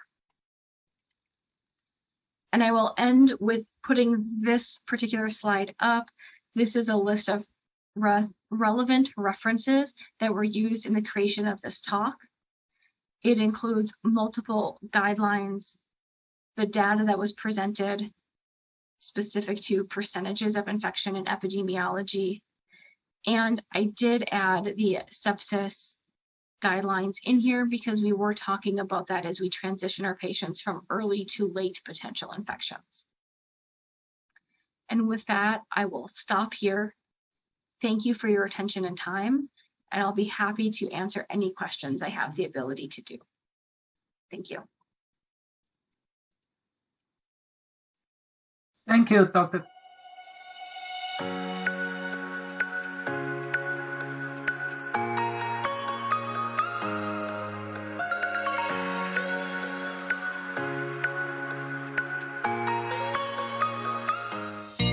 Сучасне медичне обладнання дозволяє слідкувати за розвитком та здоров'ям маленького пацієнта вже з перших моментів життя. Якість і точність проведених досліджень допомагають лікарю правильно встановити діагноз, а це запорука скорішого одужання. Новітні мобільні пристрої дозволяють швидко провести обстеження, зробити висновки та прийняти рішення щодо необхідності термінової госпіталізації. Для кожного лікаря має велике значення, щоб обладнання, яке допомагає в роботі, відповідало основним важливим критеріям. Сучасність, якість, мобільність, надійність. Харвінг. Ми зробимо все, щоб ваша лінія життя тривала якнайдовше. ARDS and mechanical ventilation very important topics in trauma and critical care in medicine. This presentation I made with assistance of Professor Alex Niven, who has extensive experience with ARDS and mechanical ventilation in deployment and military trauma. Next. So mechanical ventilation, there are 2 main forms. One is non-invasive with a mask interface which is simpler, improves comfort, decreased risk of complications, and fortunately is rarely suitable for combat trauma because of its contraindications, inability to protect airway, shock, facial trauma. There is some role in rib fractures. The non-invasive ventilation, if they are isolated rib fractures, have been shown to be superior and sufficient and can simplify management of a blunt injury with serial fractures. Next. However, as we all know, the invasive mechanical ventilation via protected airway endotracheal tubotracheostomy is the most common and needed in trauma. It allows securing the airway, allows the full control of tidal volume, rate, and respiratory effort, preventing ventilator-induced lung injury, minimizes oxygen consumption with sedation and paralysis, which is very important in shock. And unfortunately, it does have complications. First, VILI, ventilator-induced lung injury, ventilator-associated pneumonia, barotrauma, diaphragm dysfunction, and complications of accompanying sedation, including hypotension, delirium, immobility, and weakness. Next. Indications are obviously airway protection from either airway obstruction or coma, shock to decrease oxygen consumption even without respiratory failure, and respiratory failure, be it hypercapnic or hypoxemic. The most devastating one is ARDS. Next. ARDS, or acute respiratory distress syndrome, is the defining syndrome of critical care medicine, and one of which is the most feared. It is caused by the disruption of alveolar capillary membrane with exudative pulmonary edema, usually defined by hypoxemia, and on pathology, usual counterpart is so-called diffuse alveolar damage. It's a devastating complication of injury, infection, surgery, cancer therapy. It has high mortality, up to 50%, and in survivors, it leads to prolonged recovery with lifelong burdens. Next. How does the membrane get injured? Either mechanical with contusion, stretch, collapse, including blast injury, but not as common. Blast injury causes more of a barotrauma and pneumothorax, and fortunately less of ARDS. Capillary stress from ventilator-induced lung injury as well. Chemical injury, including smoke inhalation, is a very common cause in settings of burns, and then biological injury, be it direct, like pneumonia, or indirect from sepsis in another part of the body, transfusion and fat emboli. The injury leads to increase in the surface tension, increased inflammation, and positive feedback loop where the new inflammation causes new injury and making things worse. Next. As you can see here, and you can click several times through this because there's some, so the most common causes are those that happen in military injury as well. Shock, aspiration, lung contusion, acute abdomen, traumatic brain injury, and multiple fractures and sepsis are very, very common causes of ARDS. Next. In combat casualties, again, inhalation injury, lung contusion, fat embolism, sepsis, aspiration, neurogenic pulmonary edema from traumatic brain injury, shock lung, that includes resuscitation with crystalloids and transfusion, including trolley. Next. In a large study that Dr. Park has done, one of our faculty who unfortunately is in the operating room today and will not be able to join us, she has done the study on almost 20,000 patients in war casualties from US deployments, of whom almost 5,000, 25% required mechanical ventilation. Fortunately, ARDS was a rare complication, only 3.3%, which we are very proud of. Unfortunately, once you get the ARDS, it does lead to higher mortality. What was interesting, blast injury was not associated as much with ARDS, but the female sex was, higher military severity score, shock were mass one. And it's important to mention here the female sex, which may point to potentially increased risk of ventilator-induced lung injury, as the women are usually shorter and predicted body weight, and the lungs are smaller. Predicted body weight is lower. So if you use the same tidal volumes as in men, you can cause ventilator-induced lung injury. Next. Just to briefly mention the very complex relationship between severe acute brain injury and ARDS, with each one of the organ failures causing another one, and making the management much more difficult for both, because some of the things that would be necessary for lung protective ventilation, like permissive hypercapnia, obviously lead to increased intracranial pressure and are contraindicated in brain injury. Next. I'll just leave it here so that you could see a little bit of translated slide about the interactions between the traumatic brain injury and ARDS, making this the most challenging part. Next. So the key problem in ARDS and in ventilator management is avoiding ventilator-induced lung injury. The membrane is very resilient, it's very high surface, but short diameter, with a tensile strength of about 35 centimeters water. Above that, you start having breaks in the membrane. In experimental injuries that we have done here, as you can see here, when the pressures exceed 30 centimeters transmurally, you start having membrane breaks. Next. Determinants of ventilator-induced injury are multiple. The first one is duration of the exposure. It really takes minutes in small animals and probably less than 24 hours in large animals and humans.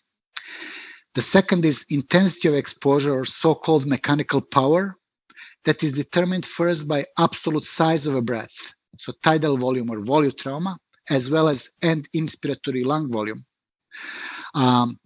Relative size of the breath is also important when one considers the baby lung. If you have already a lung contusion, like the patient that Dr. Laskutov has presented, then the available lung is smaller and the tidal volume have to be smaller to prevent increase in transpulmonary pressure. The problem is heterogeneity, where you have both atelectasis and consolidation as well as edema. And one of the key markers of the injury is so-called plateau pressure minus PEEP, or a driving pressure. Ideally, you would measure the transpulmonary pressure, which is difficult to do without the esophageal balloon, and it's not very accurate either. But it is a proxy for the strain at individual lung units.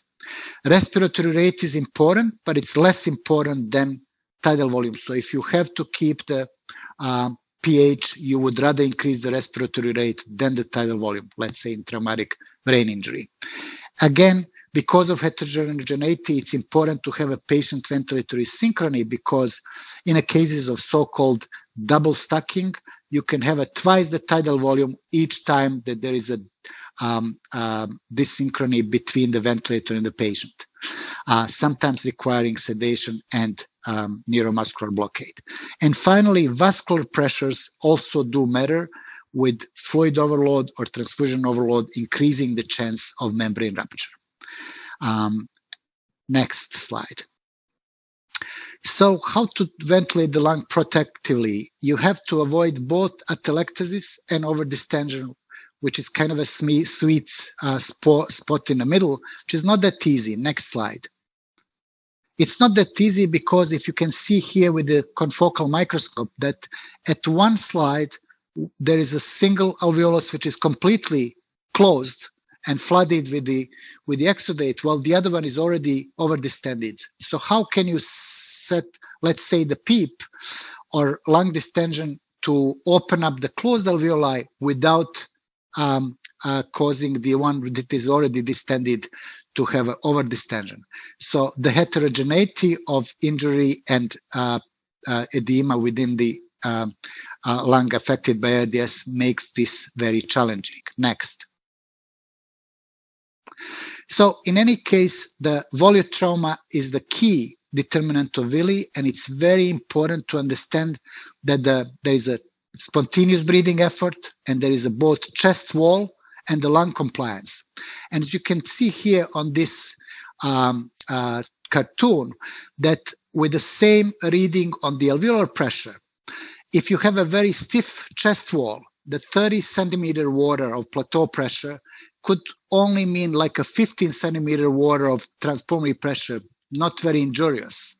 While in a patient with an active breathing, who is like pulling with the diaphragm, minus 15 centimeter water, the same plateau pressure that you're reading of 30 centimeter water can actually lead to 45 centimeters water pressure at the membrane, leading to rupture of the membrane and leading injury.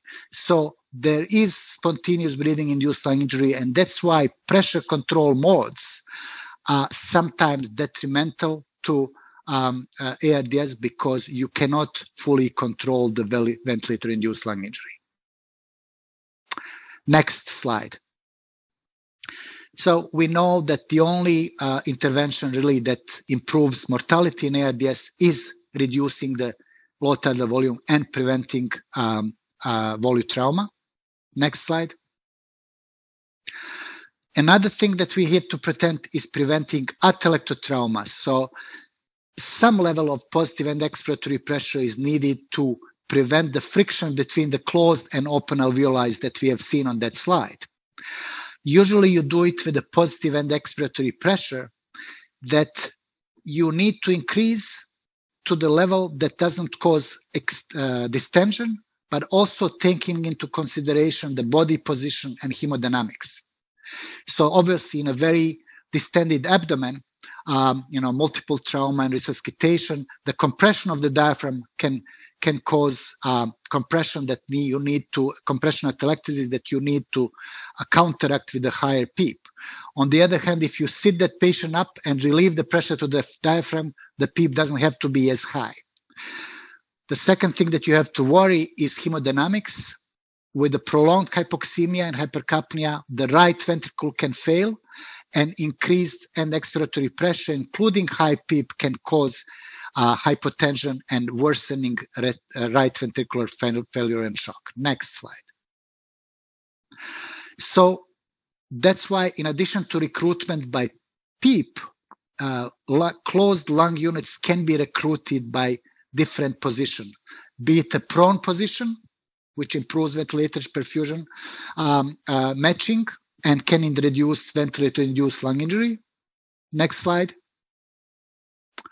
Or recruitment by position change with reverse trendelenburg position in cases of abdominal compression, and in particular in morbidly obese patients. Next slide. Important adjuncts, and I was happy to see the use of furosemide in Dr. Loskutov's presentation to keep the fluid balance, is avoiding fluid overload. If we don't do anything, every day the patient who has mechanical ventilation and ARDS gets 1 liter positive, as you can see there. So when we use diuretics and sometimes dialysis to control and prevent fluid overload, we are able to decrease the duration of mechanical ventilation and prevent, allow the extubation earlier. Next slide.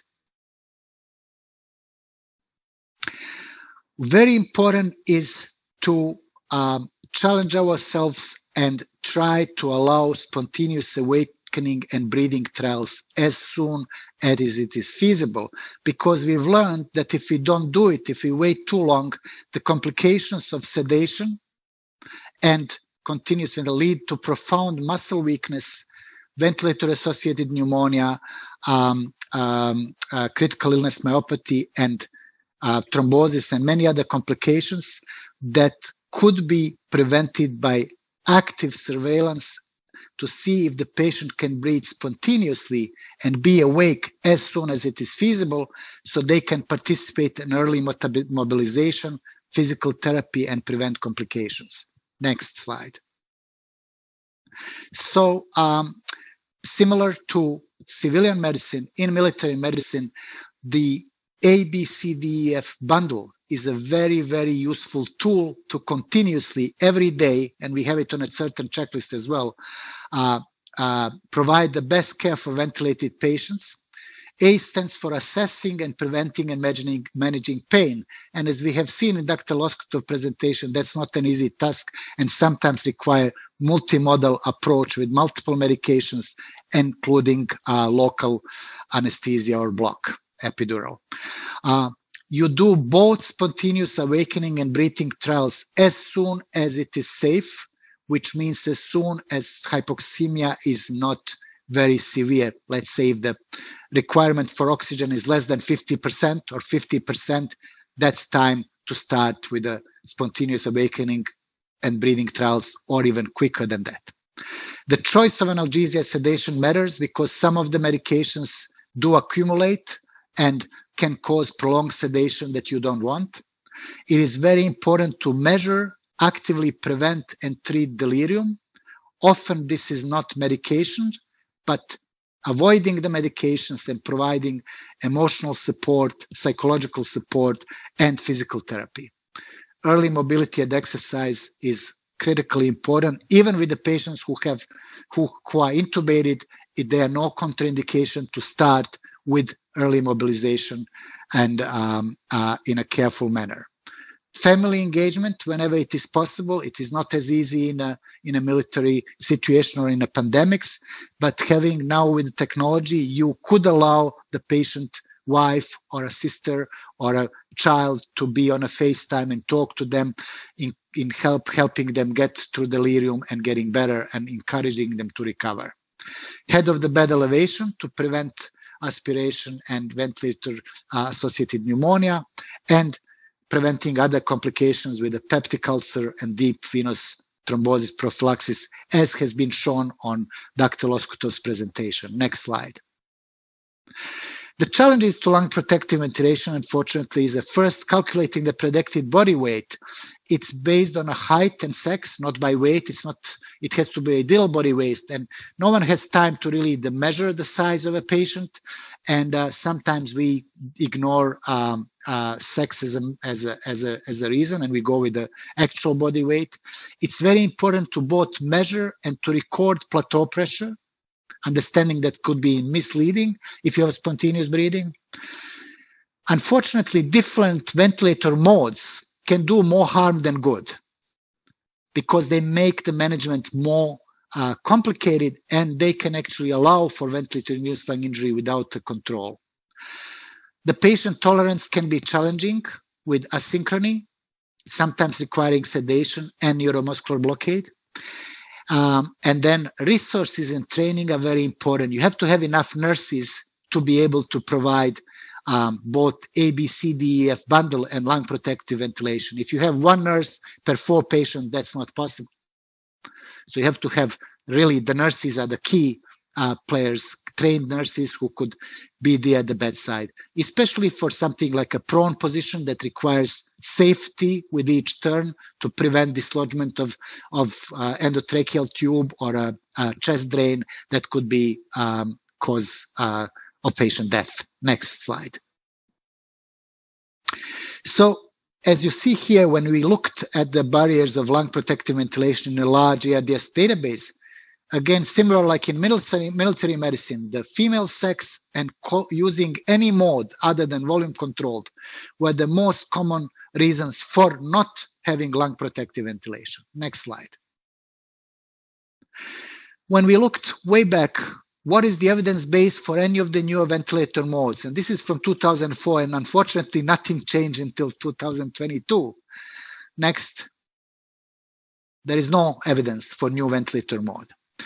Martin Tobin is, I'm very fortunate to know him, is one of the forefathers of critical care medicine and the author on the most important book on mechanical ventilation. Dr. Niven has a chance to meet with him in one of our conferences with so-called Meet the Professor session. And he really, when people started asking about different ventilated modes, and he's the topmost expert in the world, he said, I use assist control ventilation exclusively.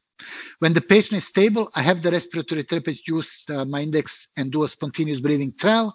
When they pass, we extubate. All the rest is necessary. So he simplifies anything. And I'm really happy to say that at the Mayo Clinic, we almost exclusively do that. Next slide. So with regards to how to set the tidal volume, the problem is that the lung size is size with the height and SX, not with the weight. So the formula, which is relatively simple, is not as easy to do, unfortunately, in the middle of the night when you're intubating sometime. So next slide. So what we have is the little chart that we provided on a website that hangs on every ventilator at the Mayo Clinic. So that's very easy to see what to use for men and for women based on a height. or estimated height. And you can see here for a woman who is like 150 centimeters, the 6 milliliters per predicted body weight is 260. Okay, it's not 400 sometimes. So that's very important. Next, if you are at the battlefield and you just intubated patient on a portable ventilator, the simple rule of thumb: for every man, use the 450 milliliters, and for every woman, you use 350. That would allow you to do lung protective ventilation in 80% of the patient. Next slide. With regards to challenging of optimal PEEP, as we discussed, there is a balance between recruitment and overdistension, so volutrauma and atelectotrauma. The high PEEP can cause decreased preload if the patient is hypovolemic, as well increased right ventricular afterload in a setting of prolonged hypoxemia and prolonged hypercapnia. So ultrasound of the heart, noticing the size of the right ventricle is important to prevent side effects of a very high PEEP. Again, we talked about misleading plateau pressure, where chest wall compliance, if it is high, like distending abdomen, can get you falsely high plateau pressures, which would be perfectly safe. On the other hand, if you have spontaneous breathing effort or asynchrony, that plateau pressure may be falsely low and reassuring while the tidal volumes are still too high. So you have to think, even if you don't measure it, of transmural pressure. And then PEEP does increase the risk of air embolism and barotrauma in blast injury and in brain injury.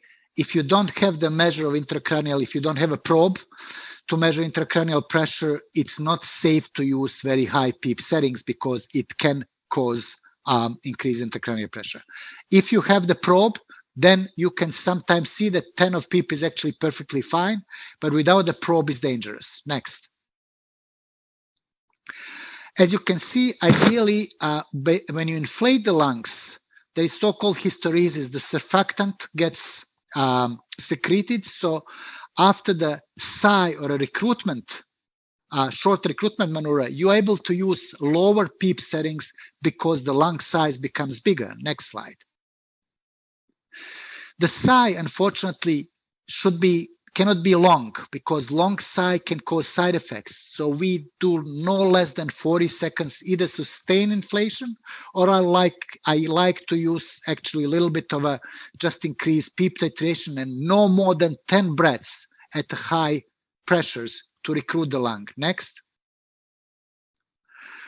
One thing that we learned is how not to do recruitment maneuver. The very long 2 minutes, very high to 50 centimeters plus pressure recruitment maneuvers actually do increase mortality, as has been shown in a randomized trial that was done mostly in low and middle income countries. So if you do a recruitment maneuver, that has to be done with a hand on a pulse or arterial line present and no longer than 40 seconds. Next.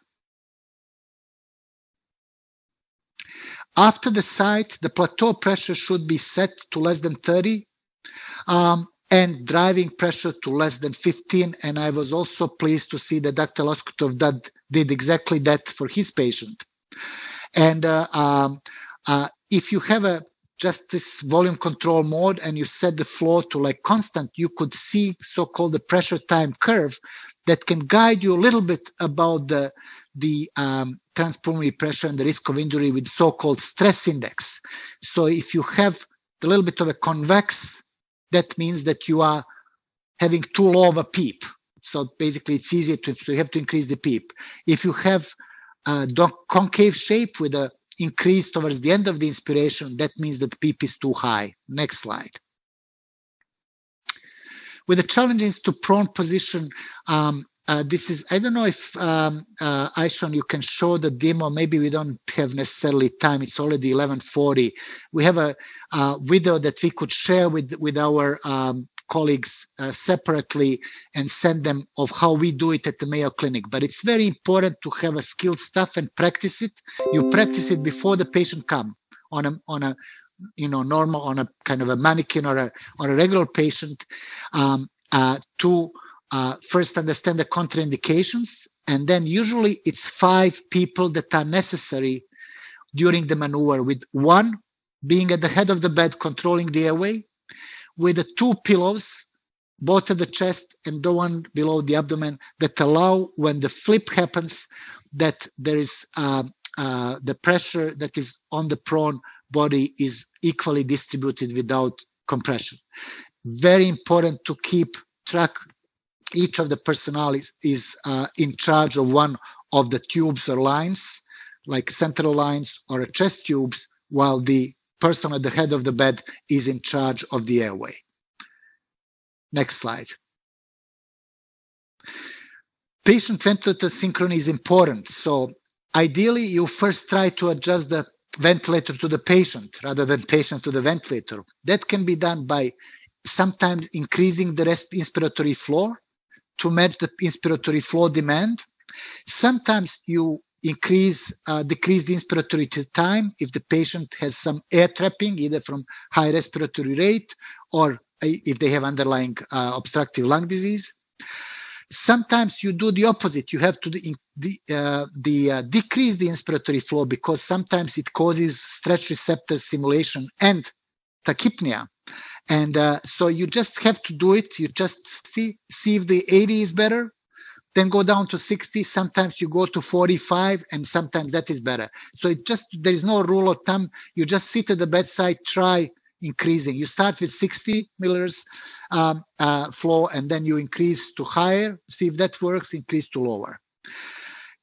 We often use so-called decelerating flow pattern, which is good for synchrony. It allows the breath to be like you start with a higher flow, but then towards the end of the breath it's lower and a little bit more comfortable, and it's as comfortable as pressure controlled.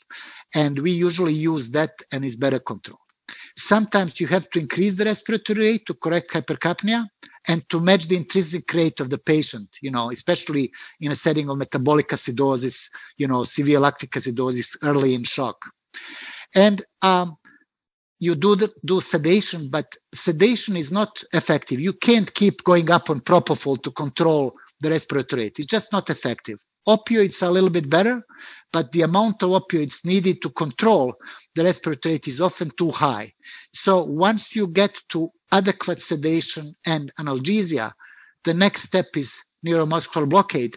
And what we do usually is intermittent neuromuscular blockade, which is giving the 10 to 20 milligrams of vecuronium, which lasts usually 45 minutes. Often when you do that, when the patient emerges from that, you don't have to measure the train of thought or anything like that. Usually they keep synchronized for several hours later. And in my practice, I usually use it maybe 1 or 2 times on a day 1. And after that, I don't have to use it anymore, after the metabolic acidosis and shock has resolved. Next. As you can see, there are 2 studies, one from Europe, one from America, that have shown either benefit or not benefit of prolonged neuromuscular blockade, like 48 hours infusion, telling us that what is important is to do ventilator neuromuscular blockade for a reason, not like blindly for everyone hypoxemia. One is for ventilator dysynchrony, and the other one is in early shock for decreased oxygen consumption. If you have refractory hypoxemia, decreasing oxygen use will help. Next. With restrictive fluid balance, it's difficult because you have to carefully measure both weight and the intake and output, which is very difficult to take into account losses that are not measured, drain outputs, urine, stool, everything. So careful measurement matters. Next. With regards to choice of sedation or analgesia, as we have seen in Dr. Loskutov's presentation, it has to be multimodal because each of the medications, unfortunately, has side effects. So propofol is usually our workhorse, if you say. It's the most common medication. It's short-acting, but has some problems. It doesn't bring any analgesia. So it's not analgesic. That's very important. You cannot treat pain with propofol. And it does impair hemodynamic, both the vasodilatation and myocardial performance. So it has to be very careful in shock, and sometimes it's contraindicated.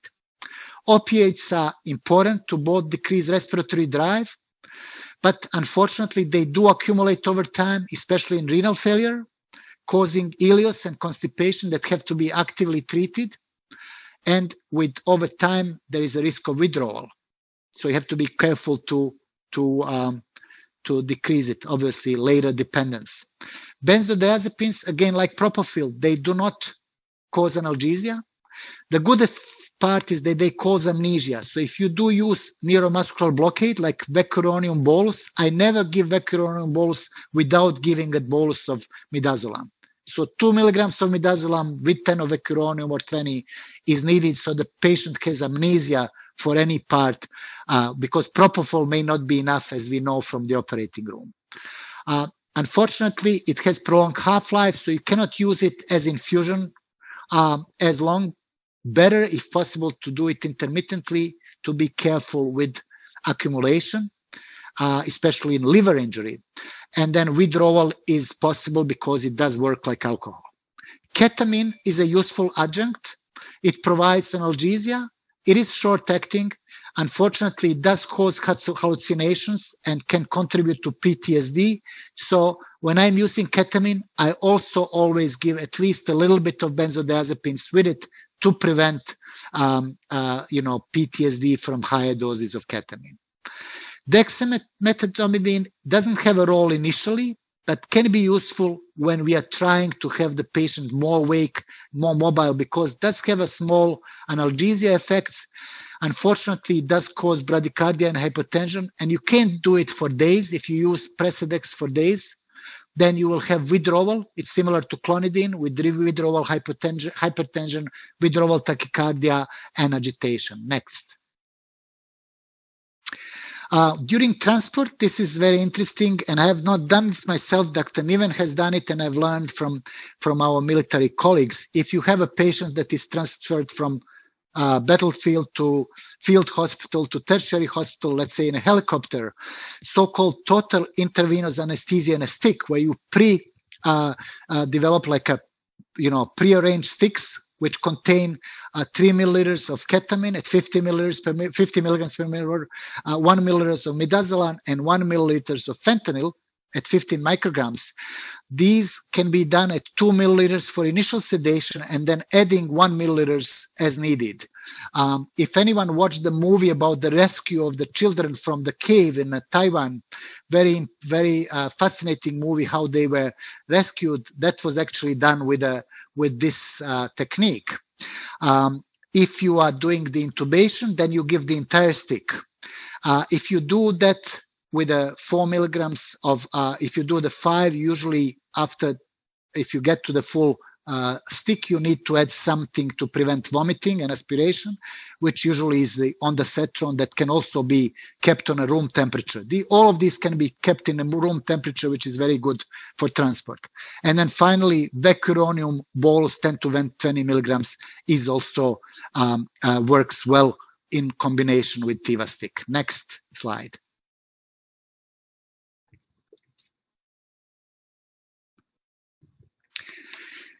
Again, the challenges with spontaneous awakening breathing trials is the pharmacokinetic and pharmacodynamic properties of all these. So it is perfectly fine to mix many of them over the course of illness. Use some in a first day, some on a second day, some on a third day.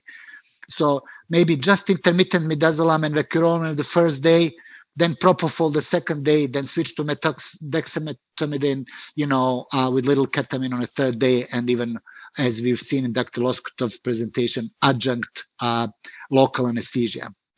There is a concern that needs to be coordination between the nurses and physicians and pharmacists if you have it. And the problem is that we all work in shifts, so how to coordinate is challenge. And then we need to weigh to make sense of with regards to spontaneous breathing induced lung injury. Next.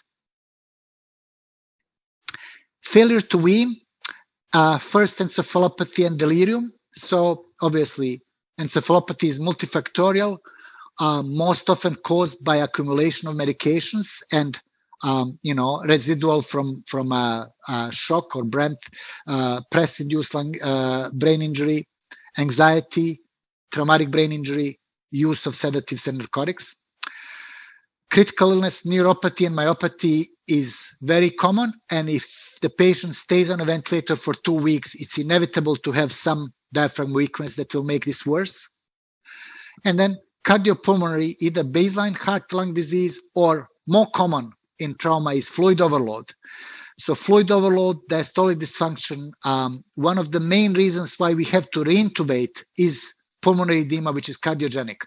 When we used to use Swan-Ganz catheter, usually the patients who get reintubated, they have a wedge pressure going to 30, when they get reintubated. Airway edema and obstruction is important. So sometimes we use both diuretics and steroids to prevent airway obstruction after intubation.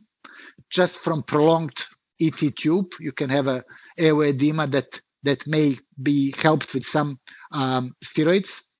And then weak cough and secretions are very common problem. And for that, it's the most important is early mobilization. So as soon as you start mobilizing the patient, sitting at the edge of the bed, moving arms and legs, that will be the best way to move the secretions in the lungs and increase the diaphragm strength, and early spontaneous breathing efforts as well. And you have to make sure that you control potassium, phosphorus, and magnesium that will cause the muscle weakness. And diuretics and dialysis that we sometimes use for negative fluid balance, unfortunately, can derange these electrolytes. So if you're not careful, they can cause muscle weakness. Next slide. With hypercapnia and hypoxemia, pH of 7.5 is well tolerated unless you have a brain injury or severe right ventricular failure. Permissive hypoxemia sometimes can be considered in young people because, especially if you have a good perfusion and no problem with the SVO2, because you have to balance the risk of other interventions, including prone positions and ECMO. Sometimes accepting a little bit lower oxygen goals like 90 or 88% saturation may be justified until you get ahead. It's very important to understand interactions between shock and shunt. Next slide. As you can see here in a patient in shunt, when you get shocked, the patient suddenly start bleeding. When the cardiac output goes from 8 to 5, the oxygen saturation can go dramatically down, and someone gets on a ventilator and thinks you need to use higher PEEP, while indeed you need to give a transfusion to improve the saturation. So it's very important. Or you pull too much fluid with dialysis, you may need to give back the fluid to correct the central venous oxygenation to correct the oxygen delivery rather than working on PEEP that would make it worse. Next slide. This is the standardized approach in severe hypoxemia that we use here. You start with the ABCs, neuromuscular blockade, FiO2, making sure to correct, check the airway and ventilator circuit. You assess the patient with the chest X-ray, ultrasound, venous gas, and short recruitment maneuver to see if the patient is recruitable. Depending on your assessment, you do the customized management. You first treat shock based on what kind of shock. Is it norepinephrine, inotrope, transfusion, fluid that is needed? If it is RV dysfunction, occasionally you may need to use inhaled vasodilators such as inhaled nitric oxide. If you do have a recruitable lung, higher PEEP will help. If the higher PEEP does not cause recruitment or cause side effects, then the prone position may be more appropriate, or a sitting position. Occasionally, if you have a secretion burden that cannot be coughed out or suctioned, you may need to do a bronchoscopy to relieve the obstruction. And it's rarely needed in trauma, but ECMO is an option for refractory cardiopulmonary dysfunction. When your neither lungs or heart are working and you have a reversible condition, ECMO can help. Next. Just to refer to the website, we have this very simple approach that we do on mechanical ventilation. I'm not going to go through it because it's already on a website. It's translated in Ukrainian and Russian languages. And this is all what we do in step 1, step 2, step 3. Next slide. With careful understanding of troubleshooting with increased pressures, either plateau or peak pressure being the reason for looking for obstruction of the tube, pneumothorax, secretions, rigidity of the chest wall, and asynchrony. Next slide. The approach to weaning is again simple and straightforward. Next slide. Just to wrap it up at the end, we're already almost over time. The principles of mechanical ventilation is rarely you can use non-invasive trial. In trauma, very rare. You limit tidal volumes, pressure swings, and FiO2. You maximize the synchrony. You recruit flooded and collapsed lung with body position or PEEP. You prevent dynamic hyperinflation and barotrauma. You prevent ventilator-associated pneumonia. You do spontaneous awakening and breathing trials as soon as possible with A, B, C, D, E, F bundle. You provide hemodynamic support to maintain organ perfusion pressure. You prevent cardiac arrhythmia and you match oxygen delivery and consumption. You try to limit fluid overload. You have to use diuretics and sometimes dialysis to do that. And you have to maintain the electrolyte balance that can be deranged by these interventions. You use antimicrobials and occasionally, rarely in a trauma, you may need to use anti-inflammatory treatment with steroids. And other supportive measures include adequate nutrition, stress ulcer prophylaxis, avoiding device use and complications. Next slide. All of this is spelled out on a certain checklist that is also on the website, and I'm hoping that many of the Ukrainian ICU physicians use the checklist every day on their patients to make sure that nothing is missed. Thank you very much for this, and would like to now join the conversation and questions.